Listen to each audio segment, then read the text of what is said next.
back on the record in Lake versus Richer, CV 2023-051480. Counsel for both sides are here. Neither Ms. Lake nor Mr. Richer is present this morning. This is the time set for continuing trial. Where we left off was the county had a couple more witnesses to present. Is there anything that we need to take up before we do that? Your Honor, I'm not sure if the court wanted you to give them notice right now of all the witnesses, or if you wait until after the Well, tell us what you have in mind. Senator Anthony Kern, Your Honor, would be one witness, and then the other witness, I would call again, Your Honor, my expert Shelby Bush.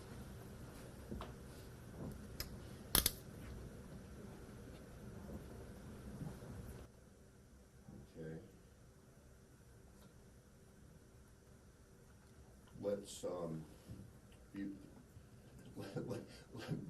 before the attorney for the county gets up and objects, let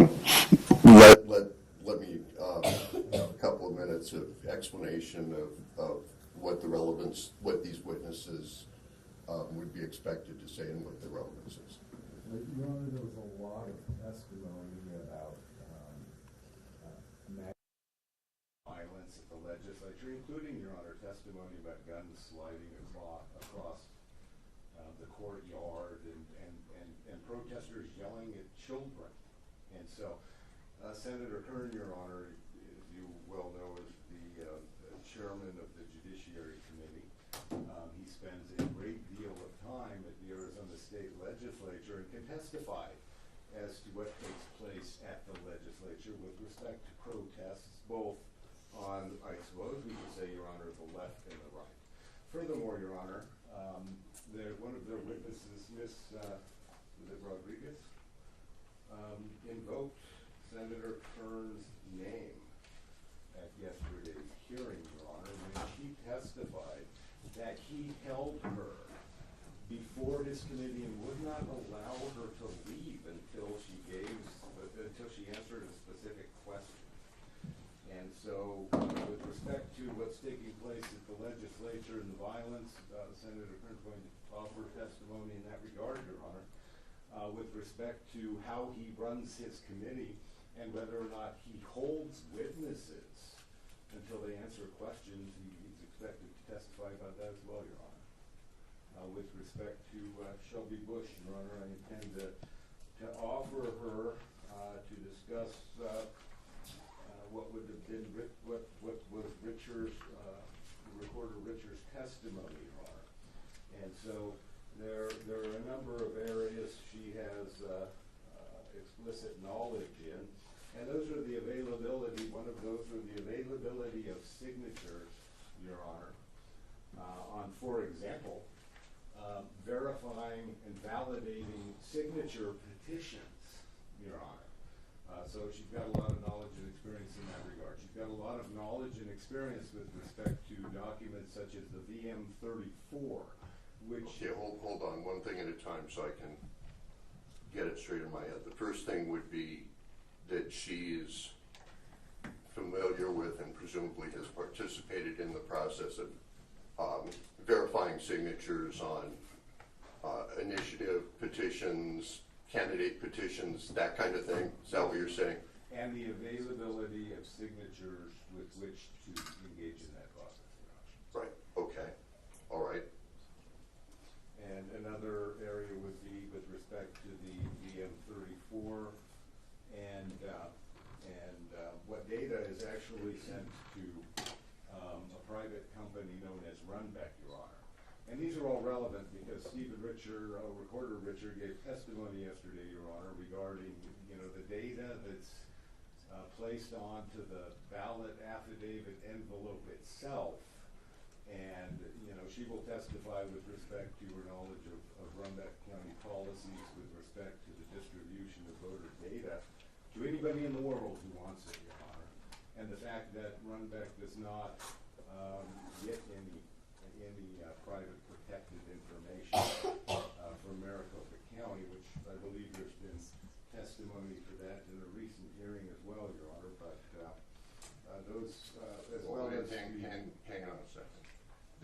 tell me the name of the record again. You The said VM34, Your Honor. The VM34. VM34. Okay.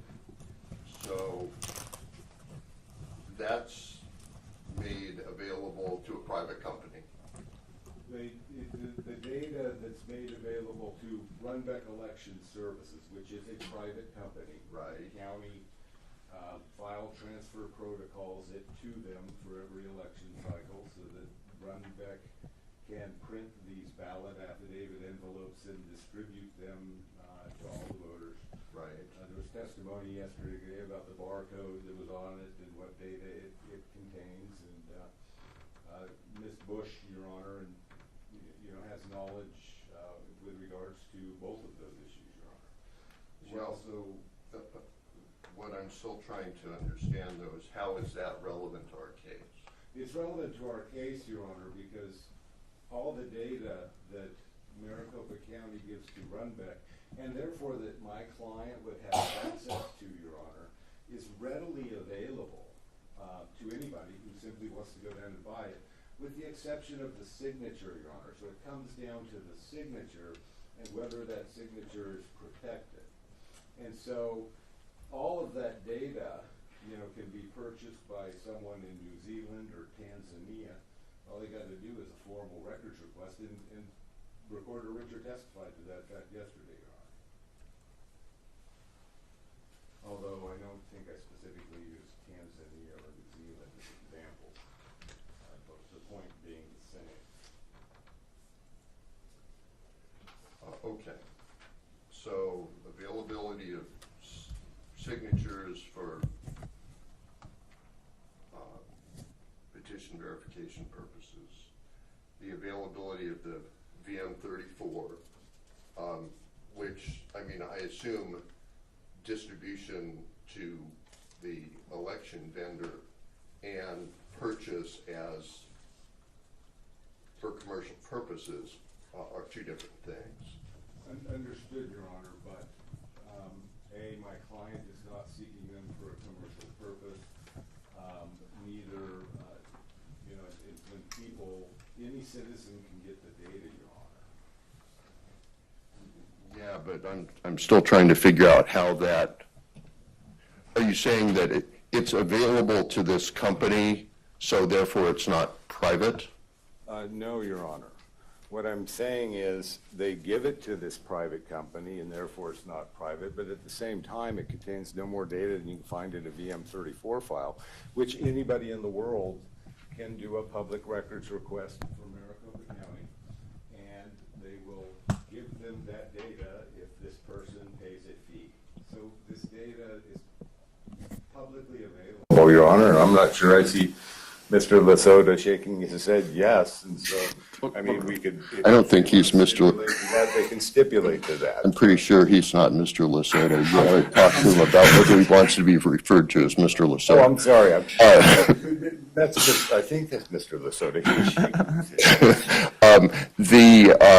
Okay, so there's those things. Anything else? Yes, Your Honor, with respect to, and again, and this gets to the availability of voter data and voter signatures to private third-party groups. Now, there's a program run by the Secretary of State that gives private third-party organizations the right to register voters and upload that data right into their system. And that includes, Your Honor, they have access to all of these voters, their personal information that they get when they register them to vote, as well as their signatures, Your Honor. And so these third-party registration groups have access to all of this data. Okay. All right. In their possession, so. Anything else? I guess it really depends on where their next two witnesses go, Your Honor. Okay, fair enough. Based on what we have so far. Based on what we have so far, Your Honor, that's all. Okay. All right. Your Honor, very briefly. There was testimony about the VM34 at the hearing on Thursday. The recorder testified about it. I'm not super familiar with that particular file. It's something that the Elections Department uses. It makes it available to the political parties. It also makes it available to anybody in the world, as Mr. Blum said, who makes a public records request and pays the applicable fee set by statute. That isn't a fee that the recorder willy-nilly assesses, and Mr. Blum didn't suggest that it was, but I just want the court to know. That fee is set by ARS 16-168. I believe it's subpart E, but it's in 16-168. In any event, the VM34 file contains certain information: the voter's name, the voter's political party, the voter's address. It does not contain the voter's signature. And the voter's signature is what we're here about, Your Honor, the signature on the affidavit, the early ballot affidavit envelopes. That's not part of the VM34, and unless Ms. Bush is going to come to the witness stand and say that it is, and then I suppose we'll have to get a copy of the VM34 down here for the court to examine. But I'm representing to the court it's not part of the VM34, and it has no relevance to this proceeding. With regard to what is given to Runbeck, Runbeck does perform important services for the county. Mr. Blum and his client, Ms. Lake, and also his other client, We the People, are currently litigating two separate it's not Ms. Lake, is litigating an action against Runbeck right now. But what Runbeck does has nothing to do with this proceeding in front of Your Honor today. Again, this is about the early ballot affidavit signatures. I didn't hear anything that Ms. Bush is expected to testify about that I personally consider to be relevant. However, if Your Honor would like to allow her to testify, and we can go, line of questioning by line of questioning and make objections that way, that's fine with me. As for Senator Anthony Kern, if he takes time out of his busy schedule to be here today, we certainly appreciate that. We did put into evidence testimony about what took place at one of his hearings. If he wants to appear to, from his perspective, clarify, or even from his perspective, refute the testimony that our witness offered, Your Honor, I think that is acceptable. I don't think it's really relevant to the issue at hand, but we will not object to that. If he feels the need to set the record straight from his perspective as to what happens at committee hearings that he chairs, we have, great respect for the members of our legislature, and we would not want to stand in the way of that if that's what he feels he needs to do. Thank you, Your Honor. Okay.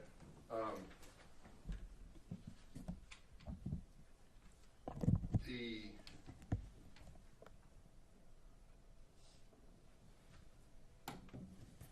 first, as to Senator Kern,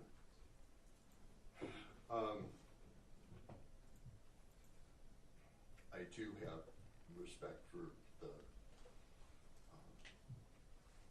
members of the legislature and what they do. And if he is here today, then he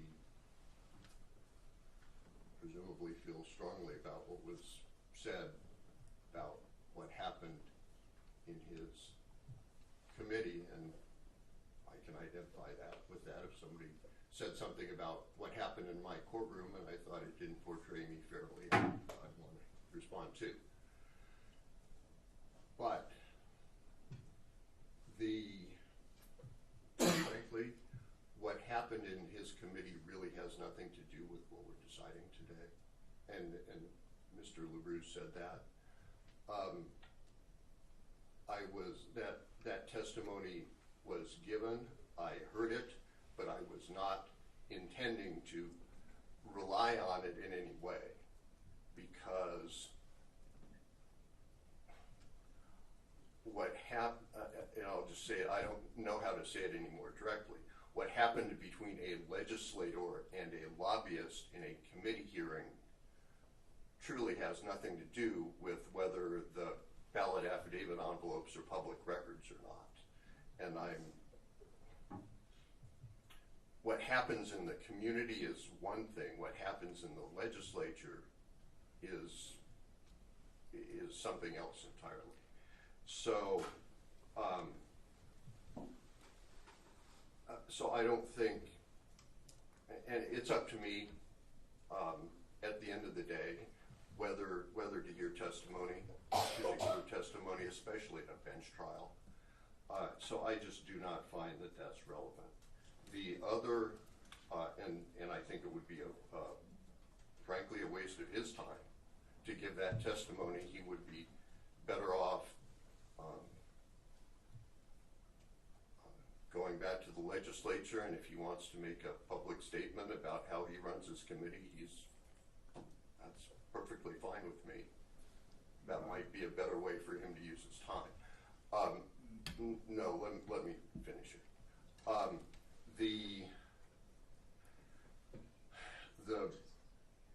The what Mr. Lamb referred to as the MAGA pro-Trump activity at the legislature.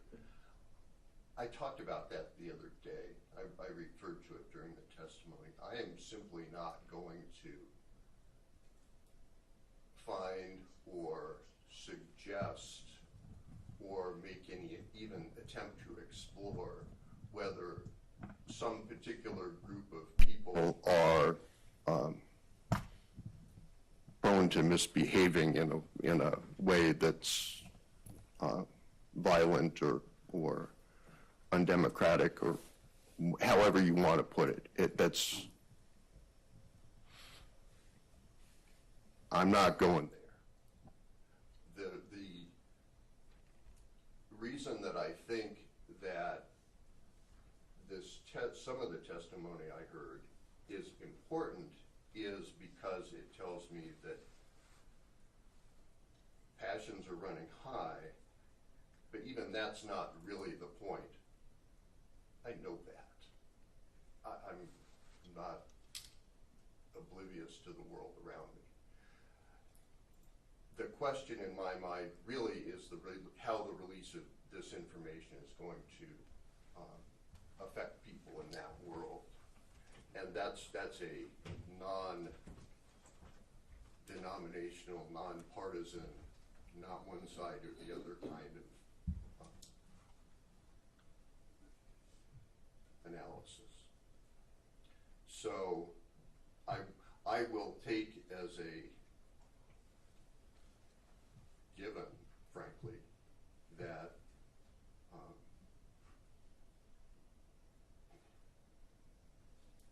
that what's happened at the legislature in terms of whether somebody was unpleasant to a child on a particular day, or whether somebody had a firearm legally outside the legislature, I'll accept that those things are true. I'll accept, actually, I said the opposite. I'll accept that I'll accept whatever Senator Kern would say about those things, but it's not going to affect what I do.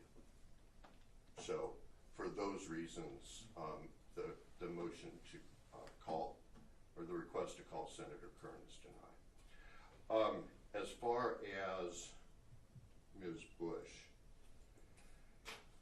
I have not said this, but the availability of the signatures elsewhere is absolutely not relevant. That is absolutely not part of the calculation on a public records request. And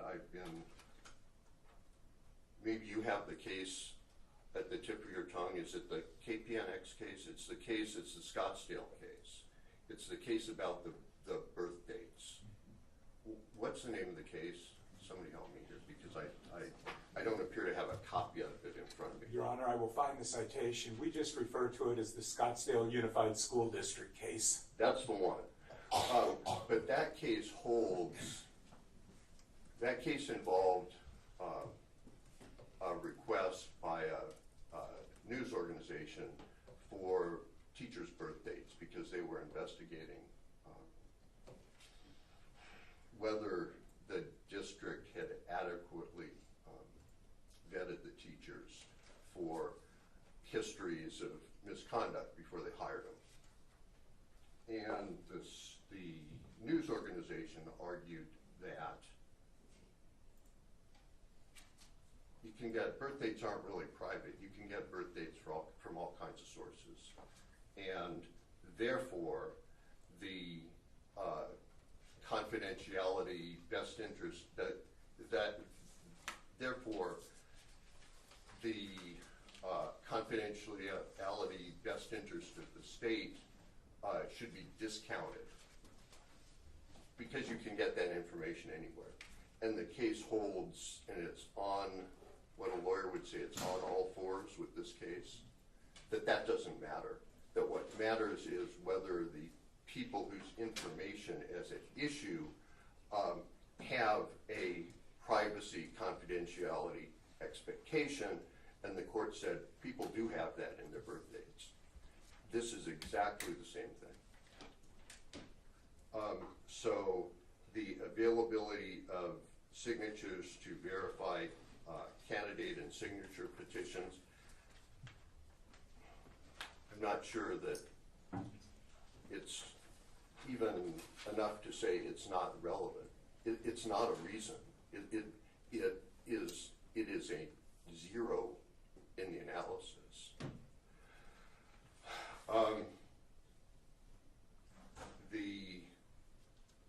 That goes, I think, for everything that counsel described Ms. Bush as intending to say. It is also true that the VM34 is different because it doesn't have signatures. I would also add that it doesn't have phone numbers, which most of the ballot affidavit envelopes do. So it's really the presence of that information together with the name and address information that really creates the issue here. And again, whether that's available through some other process, it doesn't matter. Whether it's available to a third-party election vendor, doesn't matter.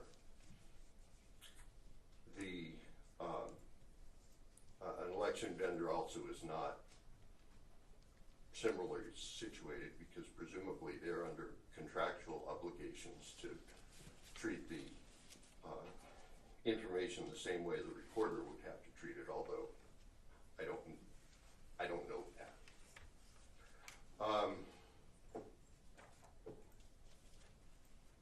And the same goes for, well, the private third-party records.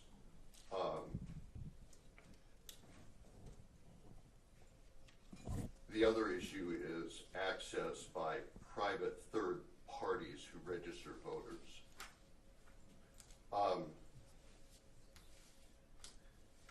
I guess all I can say about that is that's just different. That's the statute specifically authorizes that.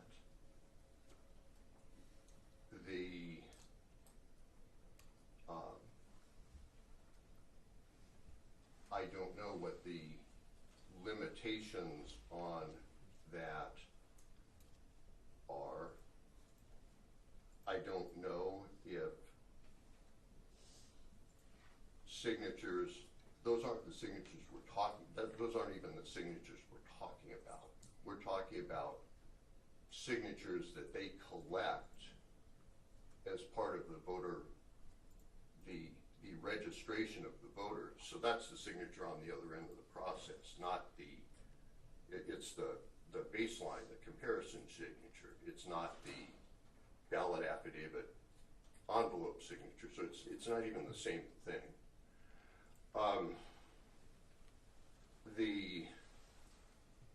We are also, when we talk about that, now we're starting to get back into the world of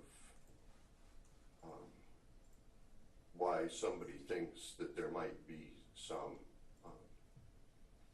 misconduct or going on in connection with elections or election identity theft.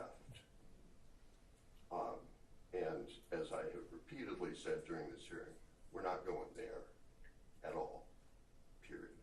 So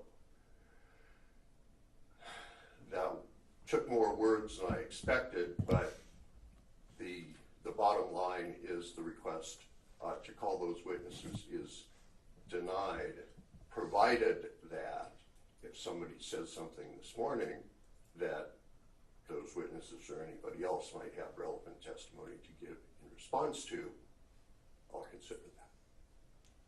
And Your Honor, may I just have a few minutes so I can make sure I have a record?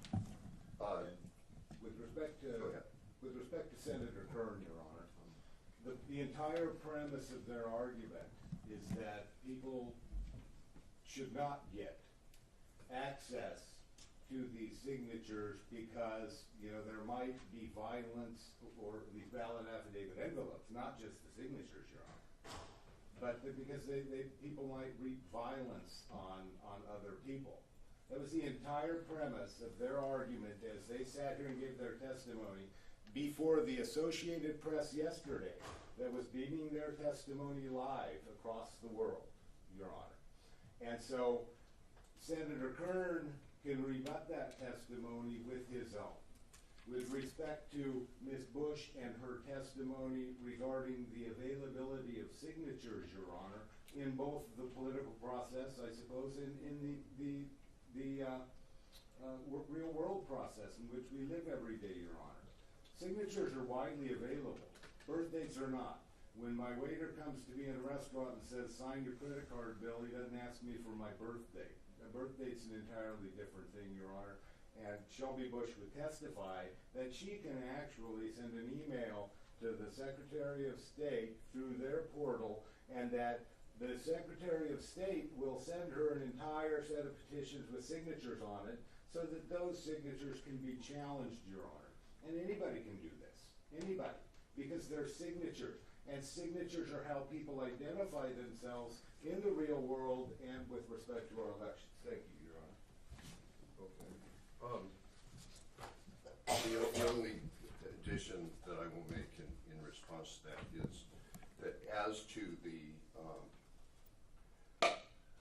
premise of the county's position, I understand the county's position to be that when you put names and addresses of voters out there with their phone numbers and their signatures, that is going to invite responses from people who question whether both, it's going to invite questions from people who question whether those are valid signatures, and B, it comes ready-made with a phone number where you can just call that person up and say, hey, is this your signature?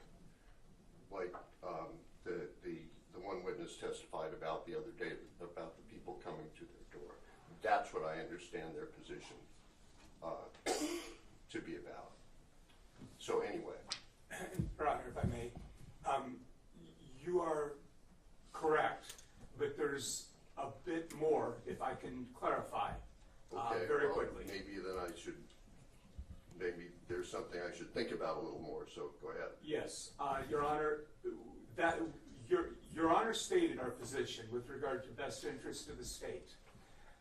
With regard to ARS 16168F, which is the statute that we've argued make these signatures confidential, there is an exception written in the statute that says for signature verification on petitions and candidate filings. That's ARS 16168F.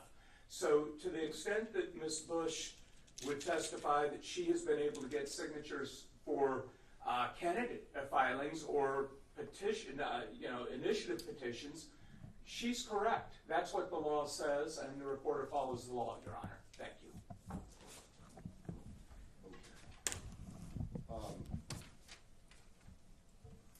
Those aren't public records requests, though.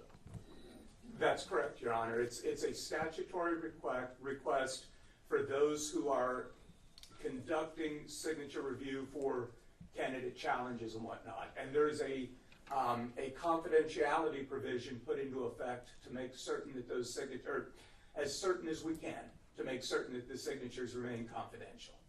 That's what I figured, but no, we're burning daylight. I want to go ahead and hear from the witnesses, but I figured there was a confidentiality piece to that, but there again, we're too far afield, because what we're talking about here is a public records request and the application of the public records.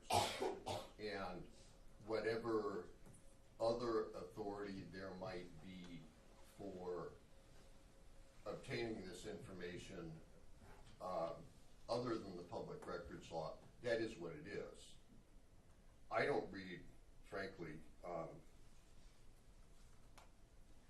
16168 as an authorization to get information at all. It's a limitation on obtaining information. The authorization to get the information is the public records law. So that's what we need to focus on. All right.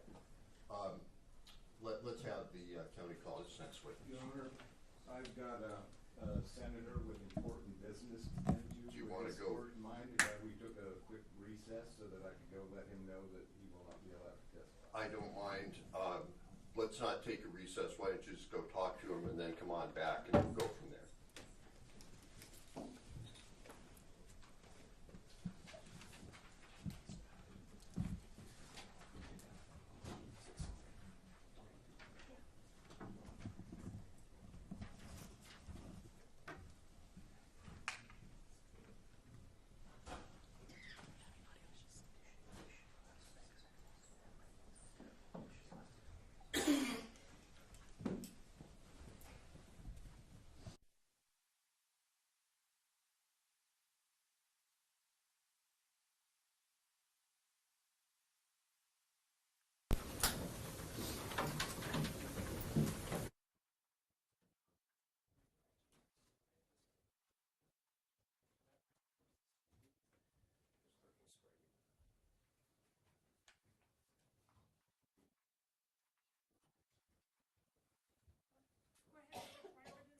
I'm sorry. Come on up here. Before you sit down, let's get you sworn in, okay? Please state and spell your first and last name. Bonnie, Bonnie, last name Eckard, Eckard. Okay, please raise your right hand. You do solemnly swear the testimony you're about to give will be the truth, the whole truth, and nothing but the truth, so help you God. I do. Thank you. Your Honor, Please have a seat. may I approach real quick? Yes. I just want to make sure you have phone or electronic devices turned off. Yes. Okay, I'll take it.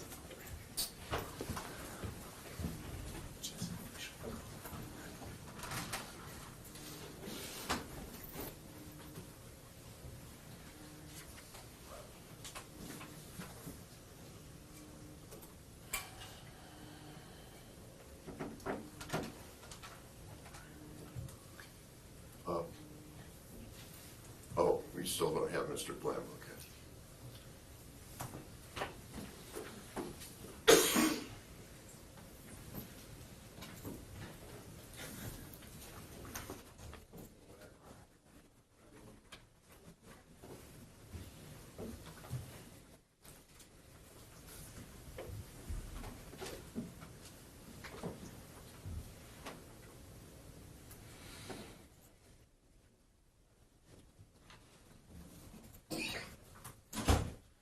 Thank you for the time, Your Honor.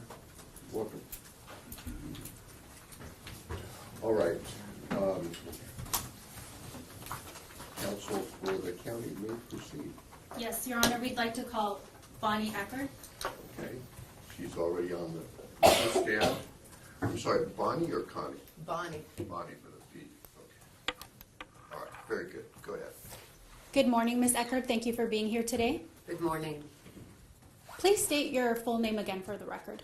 Bonnie Eckard.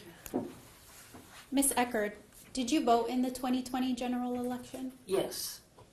And did you vote in the 2022 general election? Yes. What method did you choose each time? I voted early mail. Okay. Did you have an experience where a couple of individuals came to your home and asked you questions about your ballot and your voting history? Yes. When did this occur? It was August 21st, 2021. Can you describe what happened that day? Yes, it was a very hot day. It was afternoon. The doorbell rang.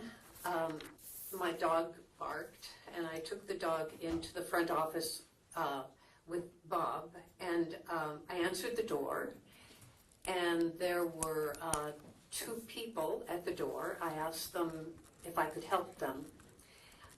There was a man and a woman, probably late 30s, early 40s, and they immediately began to pepper me with questions that they seemed to already have the answer to. Did Bonnie Eckard live here? Did Bob Fine live here? Did we vote Democratic? Did we vote by mail? Did anybody else vote from this house? Did we receive extra ballots? And I stopped them and said, who are you? Why are you here? And they were very evasive about who they were or who had sent them. I believe I remember they said something about election integrity. And I asked them, so why are you here? Why are you asking me these questions? And what are you going to do with the information? And the woman started talking about hundreds of people who were dead, who had voted, and persisted that ballots may have come from my house, from the neighborhood. And when I objected to that, and I said, well, who are you, and shouldn't this be solved in the courts and not at my door, she became extremely aggressive with me. She spoke very loudly. She pointed her finger in my face. She talked over me. She interrupted me. And at that point, I just asked them to leave my property.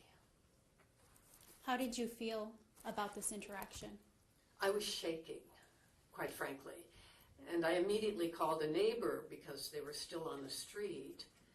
And she was able to ascertain who had sent them and who they were. Bob and I were extremely agitated by this event. And I have to share that my father, who is World War II veteran, now passed, but he always instilled in my sister and I the importance, the kind of value of living in this country, of living in a democracy, of having the opportunity and the responsibility to vote, to believe that our vote counted, and the certainty and the venom that these people expressed to me really, it shook me. And I'm still very, very upset about the fragility of our democracy.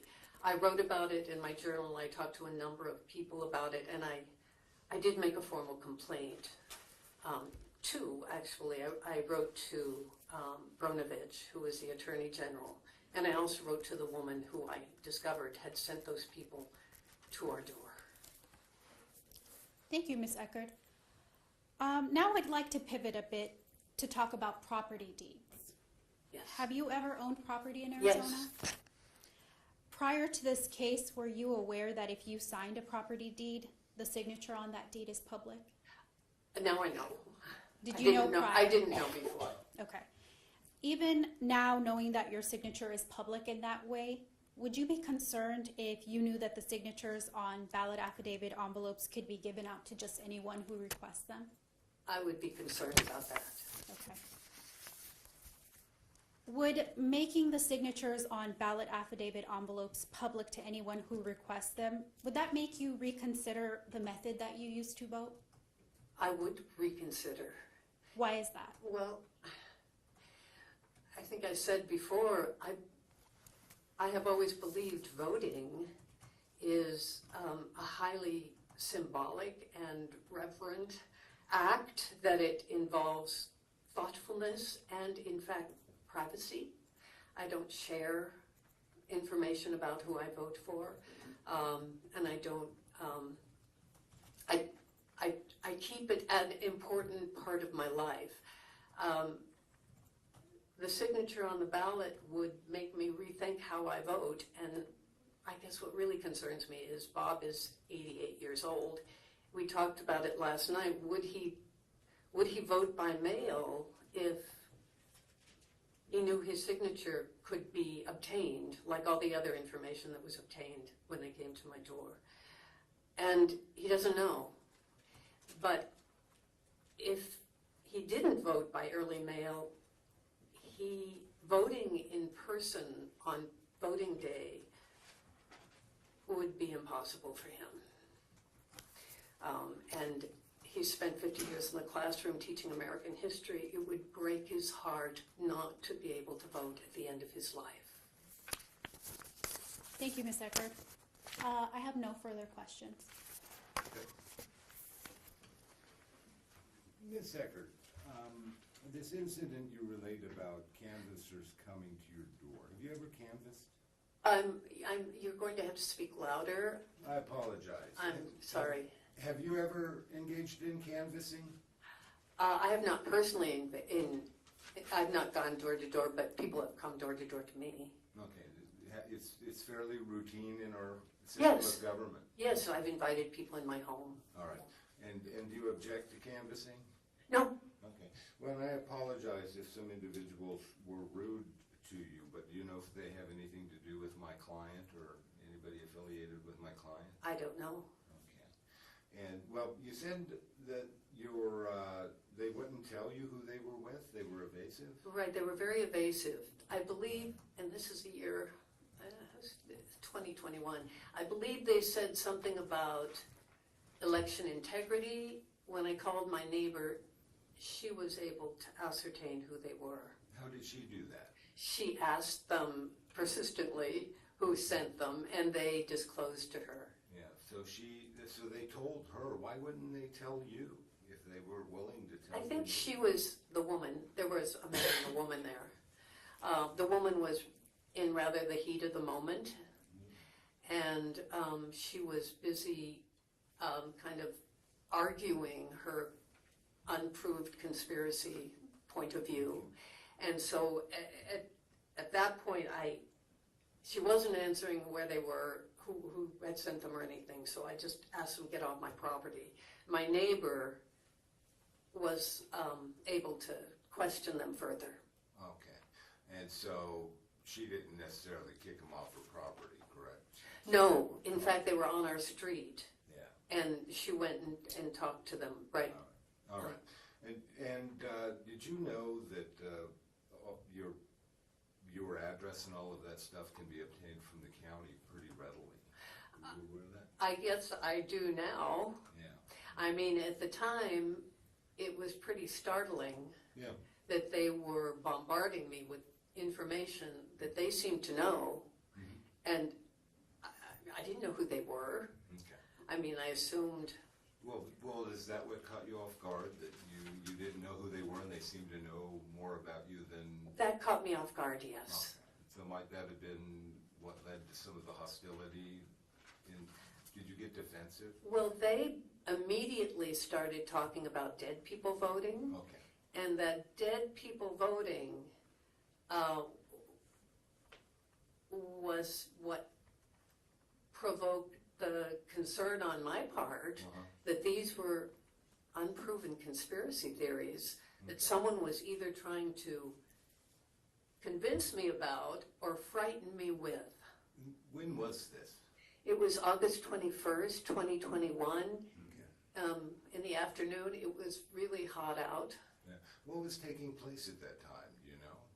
Because you keep saying unproven conspiracy theories. Yeah, well, the audit was going on, I believe, the ninja, whatever it is. Okay. And did you support the audit? No. No. You were opposed? Were you pretty publicly, vocally opposed to the audit? No, I just felt it was sloppy. I mean, that was just all over the press. It was. Okay. And so, with respect to these people canvassing, would you stop people from getting access to voter information? No, I believe, as I understand it, our social security numbers and our signatures are protected, and I would like to keep that, although certainly if people worked hard enough, they could find that. Right. Do you, well, and I'm sitting here looking at how many pages is it? And, you know, I haven't entered any of these into this honorable court's record yet, but with respect to deeds and other financial documents that you've executed. I'm sorry, please. I'm sorry. Wait a minute. Are we talking about Ms. Eckard's That's particular records? That's correct, Your Honor. And I said, Your Honor, I haven't added any into this record because, you know, I have no need to put people's personal information out there. No, but you're threatening to. I'm not threatening to, I'm asking. Counsel, excuse me. Counsel? Your Honor, I would object to that. Lake's counsel disclosed this information as rebuttal evidence. There's nothing to rebut. She admitted on direct that she has signed a property deed and that she was not aware prior to this that her signature would be made public, so I do not think it's appropriate for him to introduce that. That's sustained. Let's move on. No, I don't want to hear about it. Well, I didn't introduce it as an exhibit, Your Honor. I was setting the stage for a further question. Let's move on. I don't want to hear about it. All right.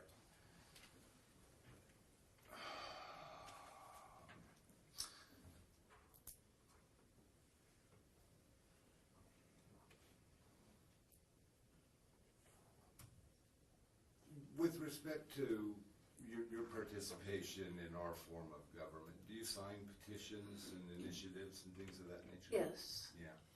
Were you aware that anybody can go through the Secretary of State's portal and get all of those petition signatures to verify them? I don't know exactly the details of that. Have you ever participated in verifying signatures? No. You participate in political campaigns or anything along those lines? Yes, I was actually a poll watcher in 2022. Okay. Poll watcher. What is that? Well, I watched at my local precinct. I watched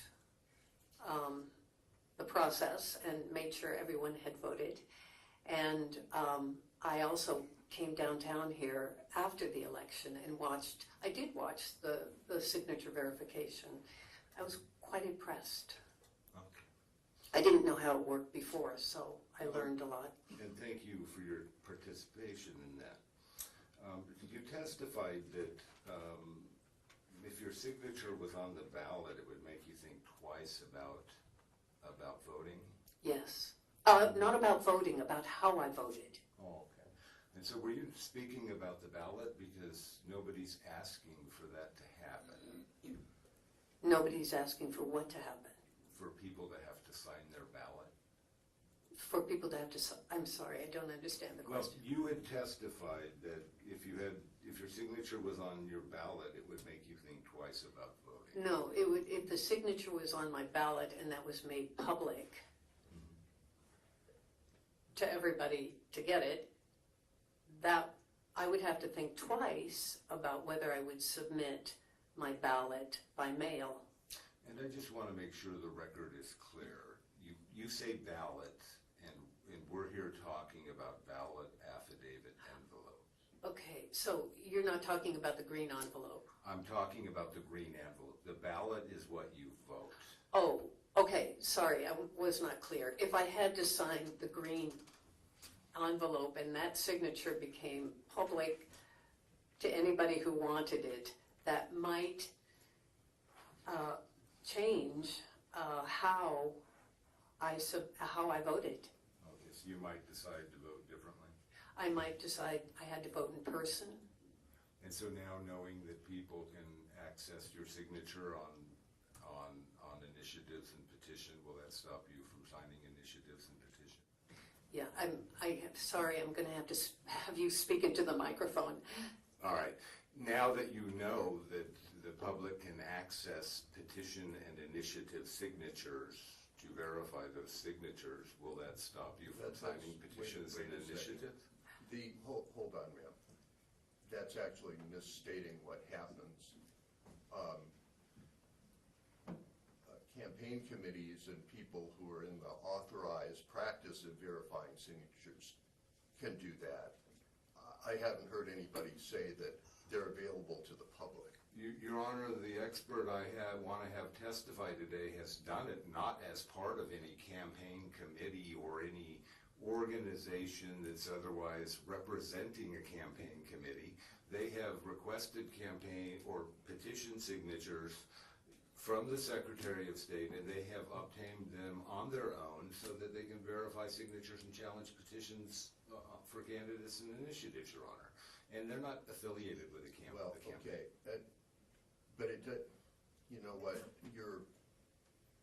it doesn't matter. It doesn't matter what let's just move on. Rephrase the question. Well, I'm not sure how I know how to rephrase that question, Your Honor. If I were to circulate a petition to you today, would you be willing to sign it for a particular candidate, if you like that candidate? Yes, Okay, so it wouldn't change your behavior in that regard. right.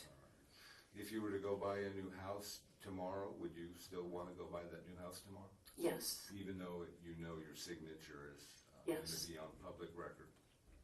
yes, Okay, so it wouldn't alter your behavior? no, Okay. And so you know our ballots are secret, correct? yes, All right. And so we have these secret ballots, and you're aware that nobody's here trying to get rid of the secret ballot?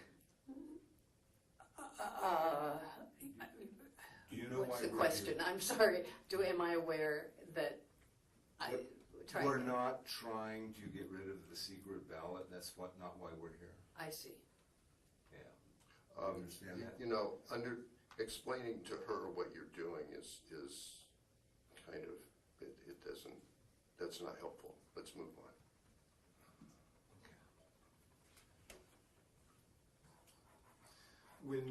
When you ask these canvassers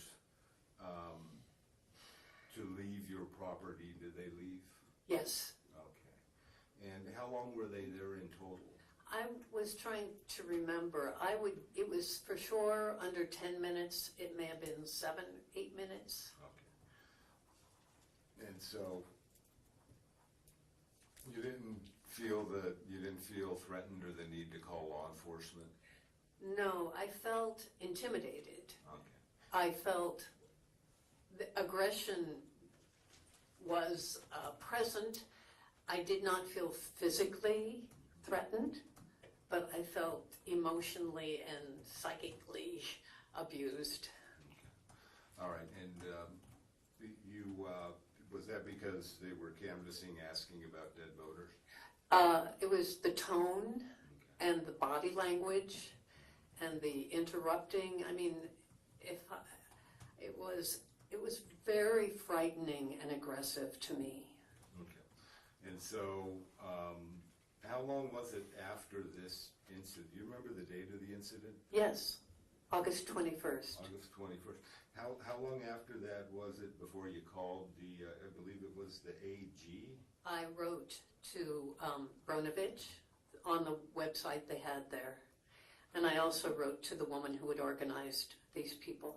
And when did you do that? The next day. The very next day, so on August 22nd. I believe so, or maybe even the same day, but I in my journal, I believe it was the next day. Did you get a response back from Bernard? No. No. All right.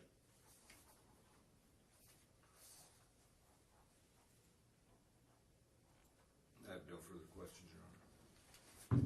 Before you redirect, let me just ask you one or two. You said that these folks, your word was barraged you with questions. Tell me as many of you, as much as you can about what specifically they asked you. The one that struck my ears, they asked you who you voted for. They asked me if I voted Democratic. Okay. What else? But it was phrased less of a question. You voted Democratic, right? So everything question that they asked about my name, my voting record, everything was, rather they knew the answer and there may have been a right at the end of it. Okay. What else did they ask you that you can remember? Yeah, I can remember specifically, let me tell you how I think they asked it. You're Bonnie Eckard, right? Bob Fine lives here, right? Does anybody else live here? Did you receive any other ballots? Did you vote early by mail? Did you vote Democratic? Are there people here? And that's when it kind of veered into the dead people, because I stopped them, I questioned them, and then their justification was the dead people. Are there any dead people here? You know, and what was humorous to me is they didn't say ballots from dead people. They said dead people were voting. I had this image of these zombies. But no, there were no dead people voting for my house. Anything else that sticks in your mind that they asked you? I think other really broad-based, unfounded conspiracy theories were voiced to me. If you ask me to be specific about that, I can't recall exactly what they are, only that they seemed like outrageous and scary. Okay, thank you. Counsel? Nothing further. Okay. Thank you very much, ma'am. Yes, you can go. Thank you very much for being here. Your Honor, may I follow your questioning up with? Yeah, briefly you can. Hold on, ma'am. I guess you're not quite done. Thank you, Your Honor. You recalled some of these questions. They asked if you voted. In the mic, please. Sorry about that. Uh-huh. They asked if you voted Democratic, correct? Yes. And did you respond? That's did. that's a yes or no question. If I'm not sure though, I think I did. Yes, I'm going to say yes. Oh, okay. And so, zombies sticks in my mind. And is it your impression they were looking for zombies, or they were wanting to clean the voter rolls? I got the impression that they were spreading conspiracy theories that people had submitted ballots from dead people. Well, That's what I believed, and they said hundreds of them. And you keep saying, you've testified a few times, though, to these broad-based, unfounded conspiracy theories, correct? And are you anti-Trump? No, we're not going to start talking about people's. I don't think that unless you can tell me that there's a reason to cross-examine this citizen about her political views, I'm not inclined to allow that, but I'll let you be heard. Your Honor, there are dog whistles, and those are terms people use in politics, Your Honor, to explain certain terms or concepts. And so, it's all over the news media, Your Honor, that that former President Donald Trump is associated with these broad-based, unfounded conspiracy theories relating to our election, and she keeps repeating that. And, Your Honor, this whole premise here that we're here for is that, that we have this fear that these signatures are going to get out online, and I've got, 20 pages of signatures with her documents sitting in front of me that I got off their client's website, Your Honor. And so this theory, and it was the same theory yesterday that was presented with respect to what's taking place at the Senate. As a matter of fact, the witness specifically testified to the name, I believe, Trump. Okay. And MAGA. Here's what I'll do. I will let you ask the question, and I will let Ms. Eckard decide how she responds to it. If she wants to say what her political view is, that's okay. If she doesn't, I'm not going to compel her to do that. Understood, Your Honor. And I'm not asking her political view. What I'm asking is if, she supports Donald Trump. Are you asking me? Yes. He's not my cup of tea. He's not your cup of tea. Right. And so, is it your belief that it's President Trump who is spreading these broad-based, unfounded conspiracy theories? All I can tell you is about the people who came to my door Okay. and what they said All right. and what they argued and how that made me feel. All right. And did you believe they were working on behalf of, or for, or in support of any way President Trump? I knew and eventually discovered who they were working with and for. So you knew who they were working with? Not at the time, but later I discovered my neighbor found out who had organized them and Right. who had sent them into my neighborhood. Mm-hmm. Okay. And so might your visceral reaction have been with respect to cleaning voter rolls that you believe that they were pro-Trump individuals and that Trump's not your cup of tea? It never came up. Nothing came up about Trump at the door. All right. What came up primarily was the dead voters and then some other stealing the election kind of rhetoric that I don't even know whether it was specific. I don't remember the specifics. Thank you. And Your Honor, thank you for the latitude. I have no further questions. Appreciate it. Anything else? Just a couple questions. Ms. Eckard, you testified earlier about the suggestion of dead voters, a dead vote coming from your home. Right. How did that make you feel? Awful. It was frightening. It made me think that I was being accused and that I was being watched, that they had all this information about me, that they were willing to confront me with that and to ask those questions. It was very disconcerting. Was that what concerned you about this interaction? That I was being watched. No, the suggestion. The suggestion that, yes. Okay. Yeah, in part. I mean, there was the finger pointing and the loud voice. But yes, in part it was that there seemed to be an accusation that something was going on and that Bob and I were not the only ones living there. Okay. Thank you, Ms. Eckard. I have no further questions. Now you can stand down, and you're free to go. Thank you very much for being here today.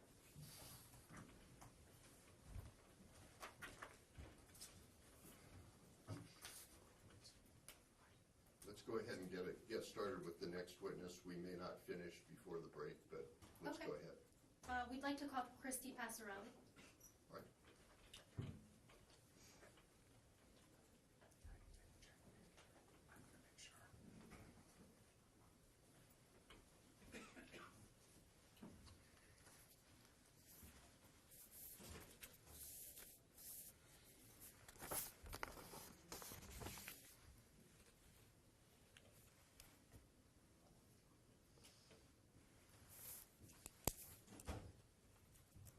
Ma'am, come on up here.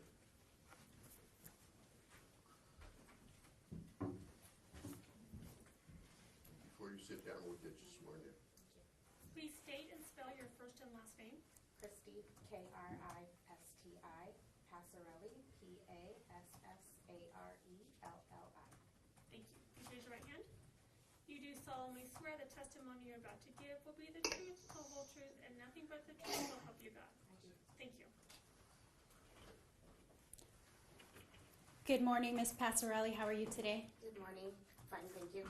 Good. Thank you so much for being here. Please state your full name again for the record. Christy Passarelli. Where are you currently employed? I am the city clerk for the city of Surprise Where were you working before that? at the Maricopa County Elections Department. What was the last position that you held there? I was the Assistant Director of Election Services and Tabulation. Could you describe your duties in that role?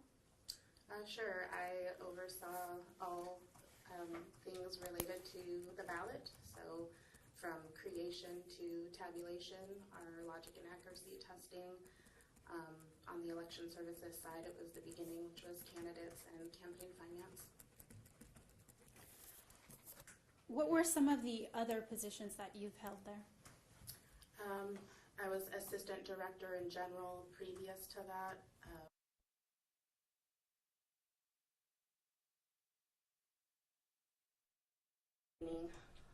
Several different departments within the elections field.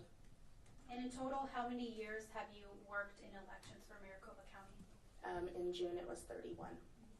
Let me just break in with, I think I know the answer to this, but let me just ask anyway. You worked for the,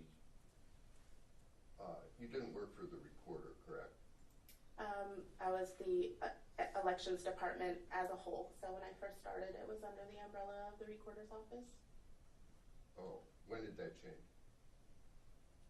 I hope I get this right. I believe it was 2019. We had a different scope that came about. So co-directors, it was the elections department. What would, during the 2020 election, how was it set up? We had the co-directorship under the recorder and the board of supervisors. So when you say co-director, meaning you had a counterpart that reported directly to the recorder? Well, I was an assistant director, but there are two directors above me, and one was reported to the recorder. Okay. Okay. Okay. Go ahead. So to clarify, did you report to both the recorder and the board of supervisors? I did. In your experience working in elections for over 30 years, could you describe how people's conduct towards elections has changed over time? I would just say that it's a lot different, maybe in the past 10 years. And more recently, it's just become, I would say, a negative interpretation of elections and a bit more hostile. Could you give some examples of the ways that it has changed? I think that probably there's just ways of, when you have an election, you get to the end, like the Super Bowl, you have your election day, and then it's kind of over, and take everything down and shake hands and say good game and move on. But I feel as though that hasn't happened in recent history. Thank you, Ms. Passarelli. I'd like to pivot a bit. Are you familiar with We the People Arizona Alliance's website? Yes. And to the best of your knowledge, what is on their website? There's different things, but I know that there are videos specifically related to a page titled Election Fraud. And did you see anything relevant to you on their website? Yes, all of the videos have pictures of myself and my staff doing our job. Can you describe what you saw in a particular video? It's different aspects of the preparation for the audit that occurred as a result. The Senate subpoenaed our election equipment, and we were preparing the equipment to be taken to the Senate as required. And most of the videos are during that time. It's preparing our election server and all of the equipment that goes with that so that we could turn it over to the Senate.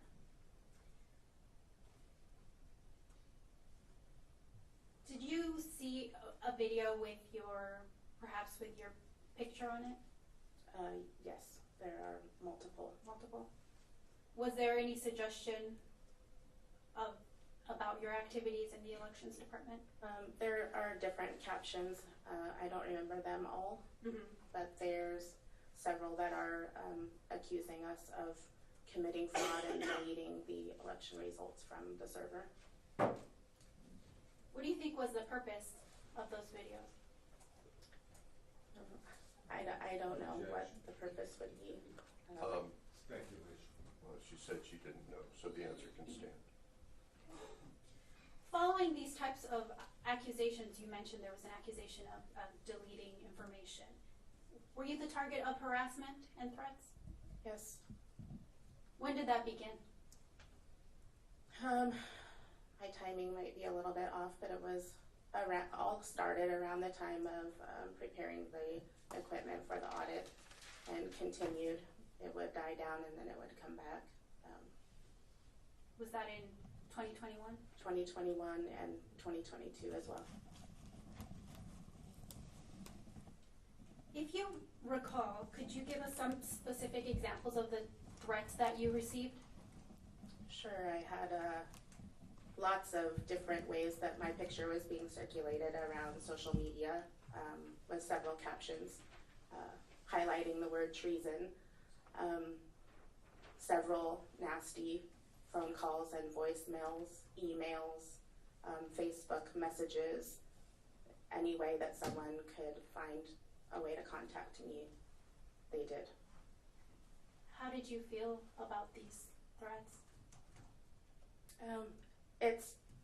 I haven't ever talked about it before, so it's a little right for me right now, but it's unnerving, scary, depending on the type of call or voicemail that I received. But it's definitely the most stressful part of doing my job. Thank you, Ms. Passarelli. Did you leave your position with Maricopa County Elections as a result of the harassment and threats that you experienced? It was definitely an option that I considered when I decided to move. Now, without giving me any names, are you aware of other individuals who worked in Maricopa County Elections that left as a result of this type of threats and harassment? Yes. Okay. And based on your experiences in elections for over 30 years, do you think that in this current election climate, voters could be harassed the same way that you were? Yes. Why is that? I think if there's contact information for any voter and the perception is that they didn't vote the way someone wanted them to, that they're subject to harassment. Thank you, Ms. Passarelli. I have no further questions. But I'll interject my question now so both sides can follow up. Was your personal contact information distributed on the internet? I don't know if my personal cell phone number was, but I know that they were able to get to me through Facebook and through social media, but I did not get a harassment call on my personal phone. When you said you got harassing phone calls and voicemails, were those on your professional office line at the recorder? The voicemails were on both my cell phone and my office phone, yes. Okay, thank you.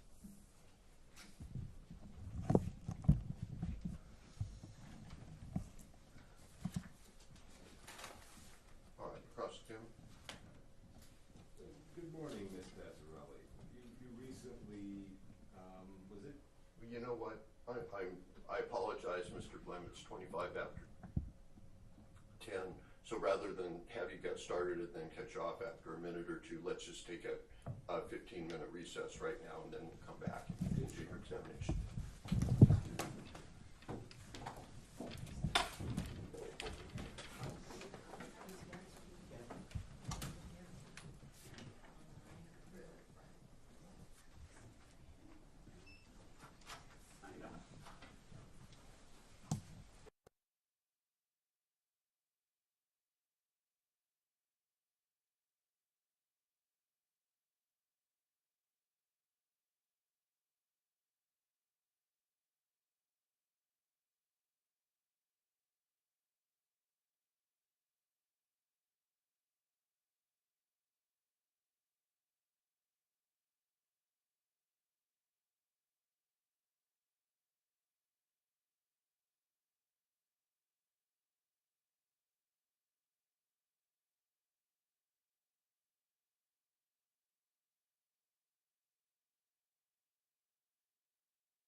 Hernandez. Hernandez. Forget that name.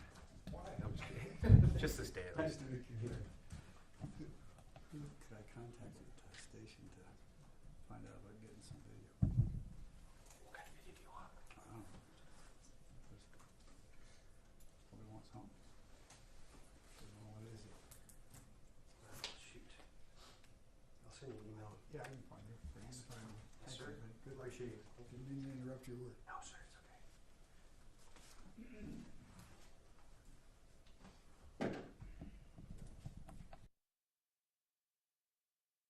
Sure. How do you feel this case is going?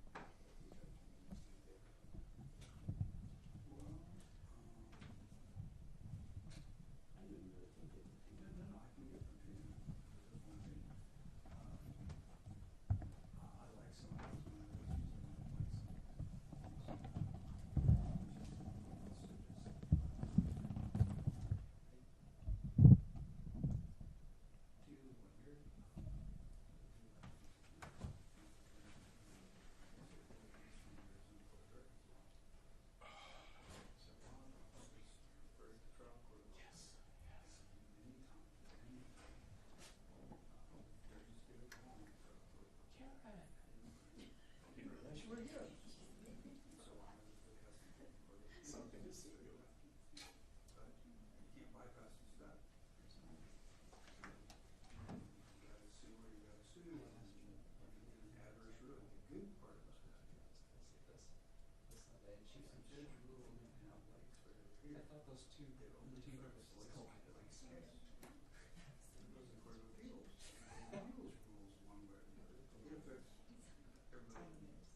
I was using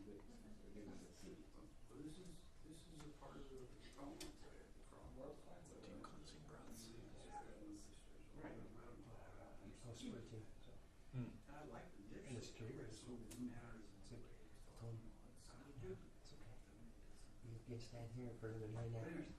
So fine. Because there's a huge question. I forgot one. Screw-ups. Was questioning myself. I was like, do I go to the city or?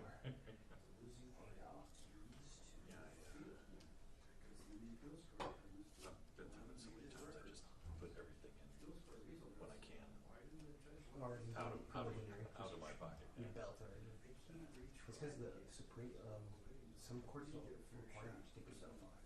And even the bigger ones, like the new one, like here, like I said, that's how I hear everything. But they can't, actually, the rules of civil procedure define, pardon me,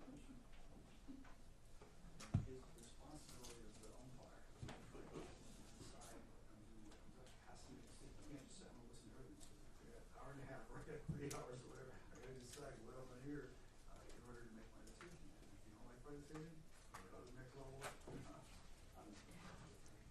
Expert with this.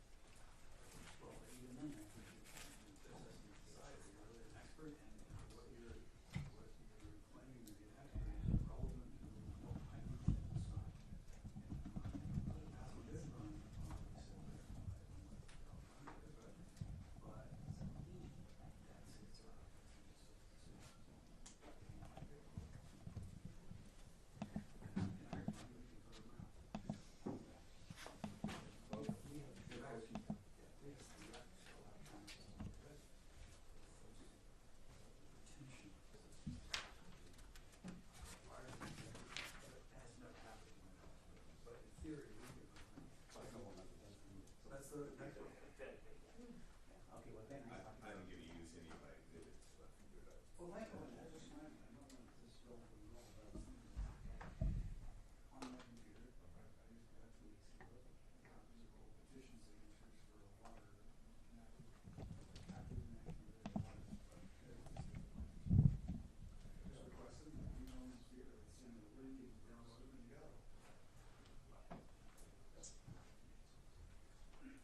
so sorry.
Please be seated.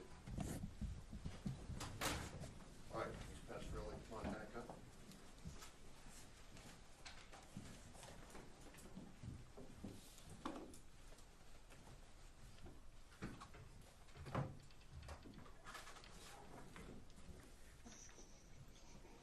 All right, good morning, Ms. Passarelli. Morning. You're familiar with the VM34 file? Yes. Okay, you've been in elections for 30 plus years in Maricopa County, correct?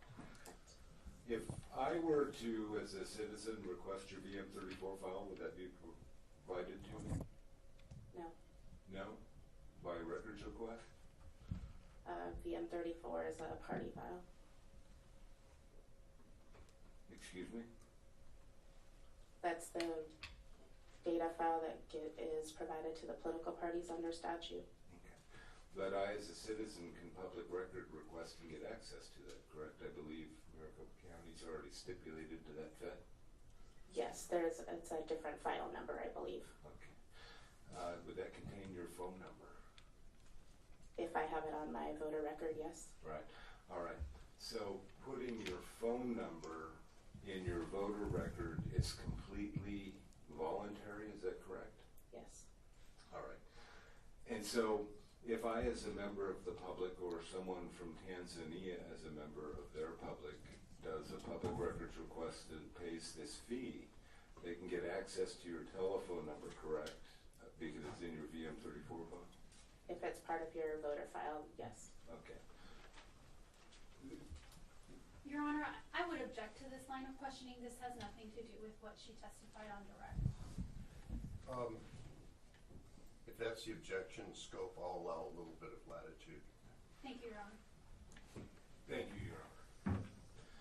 And so, and that would be the same with the, you're familiar with the early ballot affidavit envelope, correct? Yes. They don't contain phone numbers? They do contain a phone number if the voter provides it. If the voter provides one, correct? Yes. And they're not obligated to? Correct. Okay. But if it's the same as it's in their VM34 file, then any citizen can get it, correct? Could get the envelope? Can get the VM34 VM34 and the phone numbers for voters? The public record voter data file, yes. Here, hold on, let's define some terms here. Mr. Blem is using the term VM34. You're saying that's not the file that would be a public record. Could you clarify for me? That's correct. There is a public records request file, and it is not the VM34. You mean when you say a public records request file, what do you mean exactly? It's the file that does not contain data that is not public record under the law.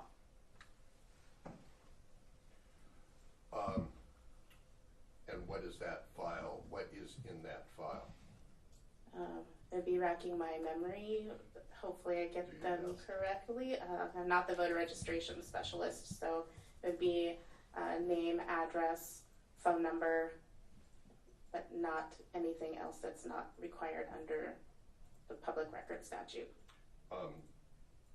Party affiliation? Party affiliation, yes, but not date of birth or social security or any of that protected information. Oh, okay. And when you say if the phone number is there, why do you say if? Is that not? It's not a required piece to register to vote. You don't have to provide your phone number. Okay. All right. Thank you. You're welcome. With respect to the VM34, is the voter's date of birth in that file? The year of birth is in that file, I believe. Again, not the voter registration specialist, so I don't All right. know all the data. You don't really know. But in the VM34, your date of birth is in that file? I believe so, yes. And are you aware that Recorder Richard testified that the VM34 is publicly available to anybody? I You got to do is do not. public records request? I don't know of any other testimony. Okay. All right, very good. And so if all that information is publicly available, then is there any additional information that you're aware of on the ballot affidavit envelope aside from the signature that a regular citizen can't get? Repeat that for me, please. How much familiarity do you have with the ballot affidavit envelopes? I'm familiar. Okay, so you used to work in that area? Yes. How long ago? It's part of the elections department, so even in recent years. Okay. And I understand it's part of the elections department, but your testimony was 2019. You sort of go to this dual system, correct? Correct. You have the statutory responsibilities of the recorder divided from the statutory responsibilities of the board of supervisors, correct? Correct. And your responsibilities lie with the board of supervisors from 2019 on, correct? I reported to both the directors, so. Did you ever do any work preparing data files to send to a company called Runback?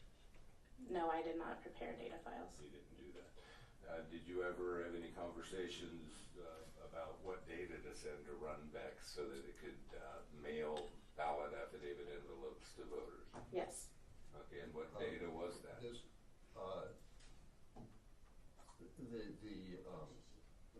I think I've already ruled that that's not relevant.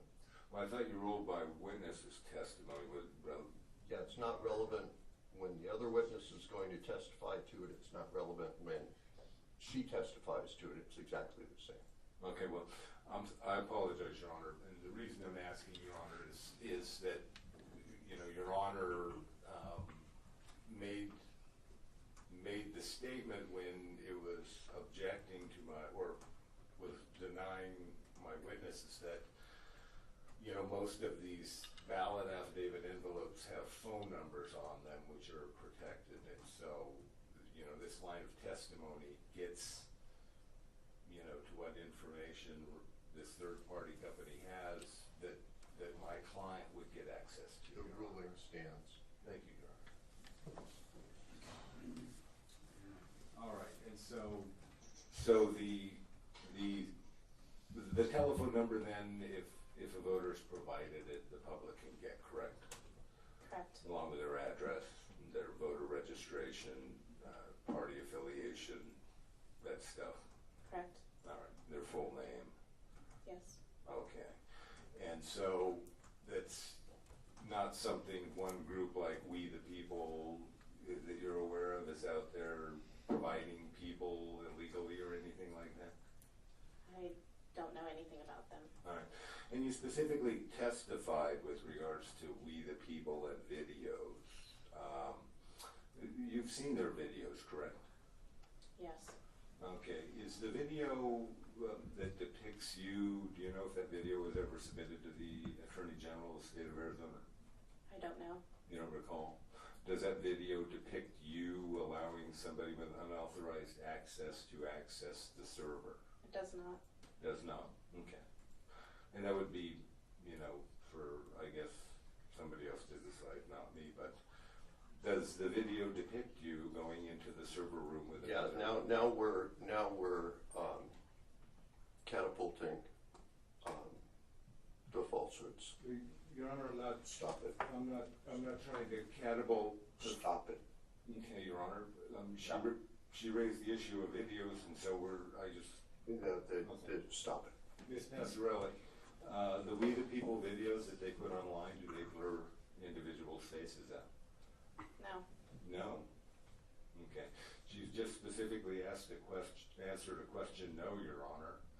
And I can go on YouTube and look at We the People videos right now and show No, her. your question was something to the effect of, were you deleting data or something?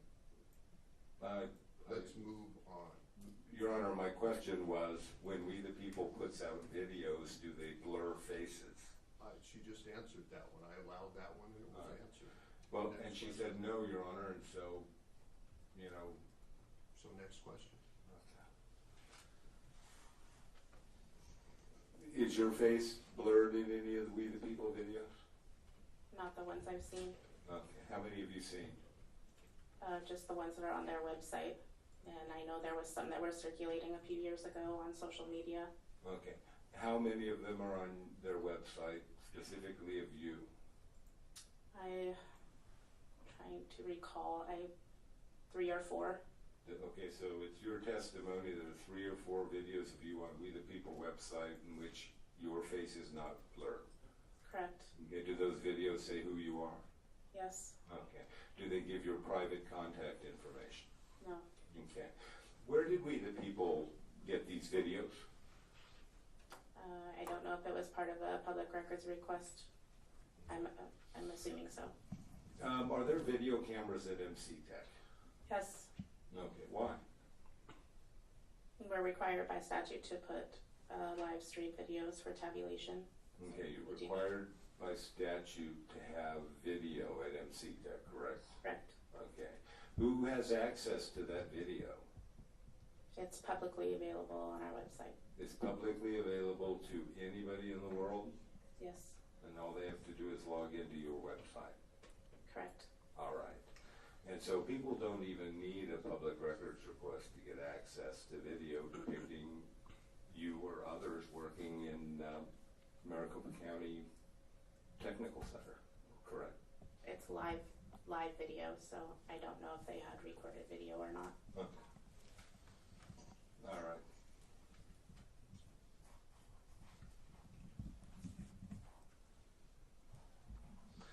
With respect to these threats that it made against you,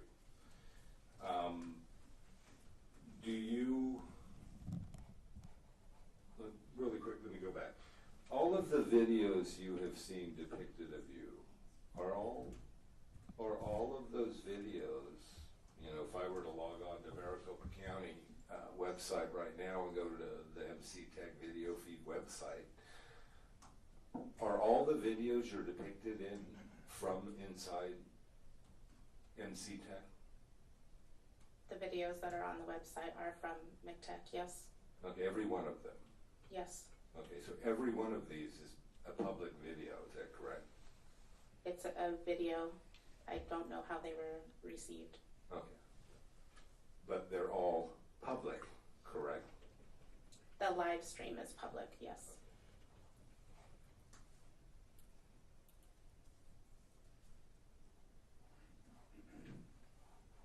so is your testimony that these videos are about election fraud?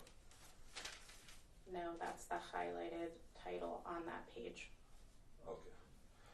And did you ever have any discussions with the Attorney General Bertovich about deleted files from the MC Tech server? No. No.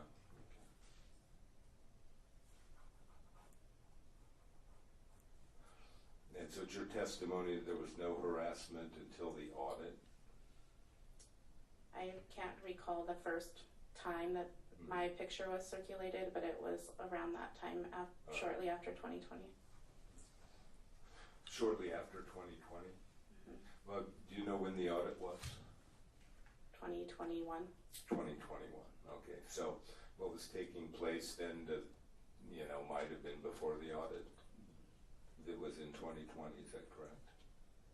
The harassment? Yeah. I'm not sure what your question is. Your face being circulated? It was all around the same time, yes.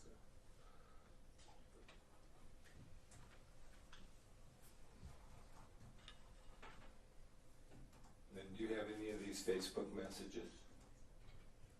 I don't have them. I gave them to our security folks at that time. Okay, so Maricopa County would have those, correct? The Sheriff's Department and ACTIC have them. I don't know if that Maricopa County has them. So those could have been brought to this court today, is that correct? If somebody has them? I guess I could. I don't know. Okay, so you still have them? I don't know if they're still accessible through the Facebook Messenger application where they were received. All right. And phone calls, I believe you testified you'd never received any threatening phone calls on your cell phone? No, I did. Okay. But you didn't receive any personally, they were all voicemails? Is that correct? No, I had phone calls and voicemails on my work phone, not on my personal phone. All right. Do you have any of those that were left as messages? I gave those to the security folks as well. So Now, really quickly, with respect to the phone calls, did we, the people, put out any of your personal information? I don't think so. Okay, you didn't see any evidence of that, is that correct? That's correct. All right.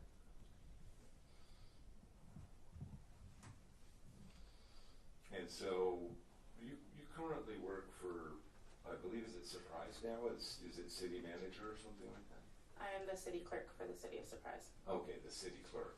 Okay. And I believe I saw a newspaper article about, what was your salary when you left Maricopa County Elections Department? 120. 120. And so now your salary for Surprise is consistent? Your Honor, I object. This is not relevant to the issues before this court. Well, she testified, Your Honor, that she, one of the reasons she left was the threats and the intimidation and the violence that's going on in our society today, and maybe there are other motivations.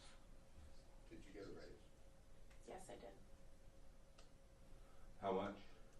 Okay, but that's too much information. Then might be highly relevant to her motivation to leave. I'll assume it was a good raise. You got a pretty substantial increase in your responsibility too, correct? Managerial responsibility. It's similar. Similar? Well, what was the title when you left Maricopa County Elections Department? Assistant director. The assistant director, or was it co-assistant director? No, I was an assistant director. Of the entire elections department? I'm one of 4. One of 4, okay. The 4, is that related to the division of responsibilities between MC or the Board of Supervisors and the recorder? Yes. All right, so you were the assistant director, elections director under Scott Jarrett, correct? I reported to both Scott and to Ray. Okay, but your I'm sorry, Ray Valenzuela. He's Your- the other co-director. immediate chain of command was Scott Jarrett on that side of the fence, correct? For tabulation. Okay. And so, that it's quite a step up, isn't it, from co-assistant election director to recorder for the city of Surprise? Well, city clerk is an election officer, and it's very similar to a director position, yes. Understood. But you're running the recorder's office, correct? It's not a recorder's office. Oh, okay. It's the city's office. Okay, it's the city's office. All right.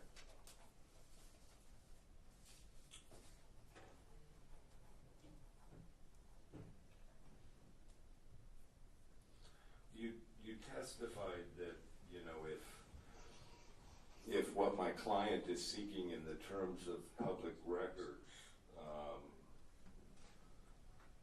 you know, is public, and that somebody has a perception that somebody did not provide the right or vote the right way, that could lead to threats and intimidation. Do you recall that? Yes. Okay. You're aware that nobody can tell my client or anybody else who voted for whom except for the individual who cast the ballot, correct? Correct. All right, so you're aware that my client is not here today seeking access to information that would divulge to anyone who voted for who? I would hope not. We have a secret ballot in this country, is that correct? That is correct. And it applies to Maricopa County, correct?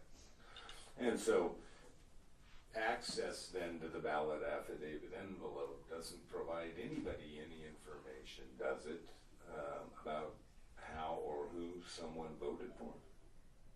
Not a vote, but it has the party affiliation.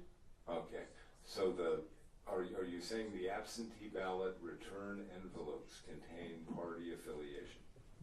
The affidavit envelope, yes. It states party affiliation on the outside of the envelope? Isn't that just for primaries? Yes. It Okay. is stated by party in the primary, yes. And General, it's nothing. so the return envelope that my client is seeking, is it your testimony as you sit here today, being an elections expert with 30-some years election history with Maricopa County, that the outside of the ballot affidavit envelope for general elections, including the 2022 general election, contains party affiliation? No, it does not have a party affiliation. Okay, thank you very much. And so if I look at the outside of that envelope, in and of itself, I can't tell a person's individual vote, can I? Or how they may have voted. No, I would have to know more, wouldn't I? yes. Could I tell that if I got a copy of that VM-34 or the other public document we were talking about? No, No, that you don't give up, that doesn't include party affiliation? party, yes, but you cannot tell someone's vote. Understood that, but I could infer how they voted, correct? Correct. Which I cannot do if I look at the outside of a ballot affidavit envelope, correct? Correct. Unless it's, No. yes, even in a primary though, correct? Sure. Yeah, because the return envelopes in a primary do not, or do they, contain party affiliation? In a primary, they have a party code. Okay, and that's so you can properly sort them and put them in the right piles? I don't know what you mean by that. Well, why would you include party affiliation on a primary return envelope? I'm not sure what you mean by that.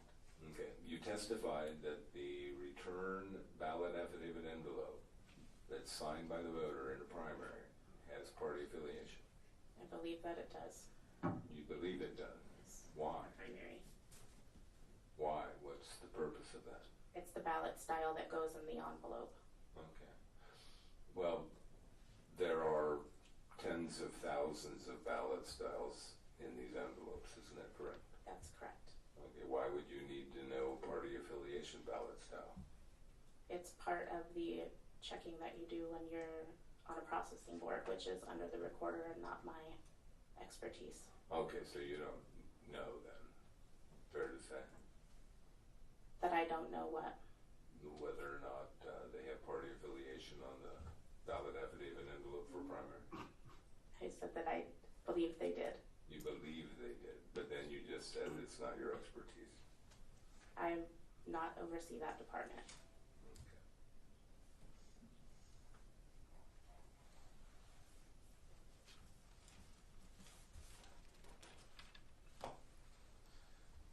Have you ever had any incidents, of threats or violence, which, aside from when you were turning stuff over to the Maricopa County Elections Department, since you left Maricopa County, any threats of violence or any other incidents in which you had to engage law enforcement?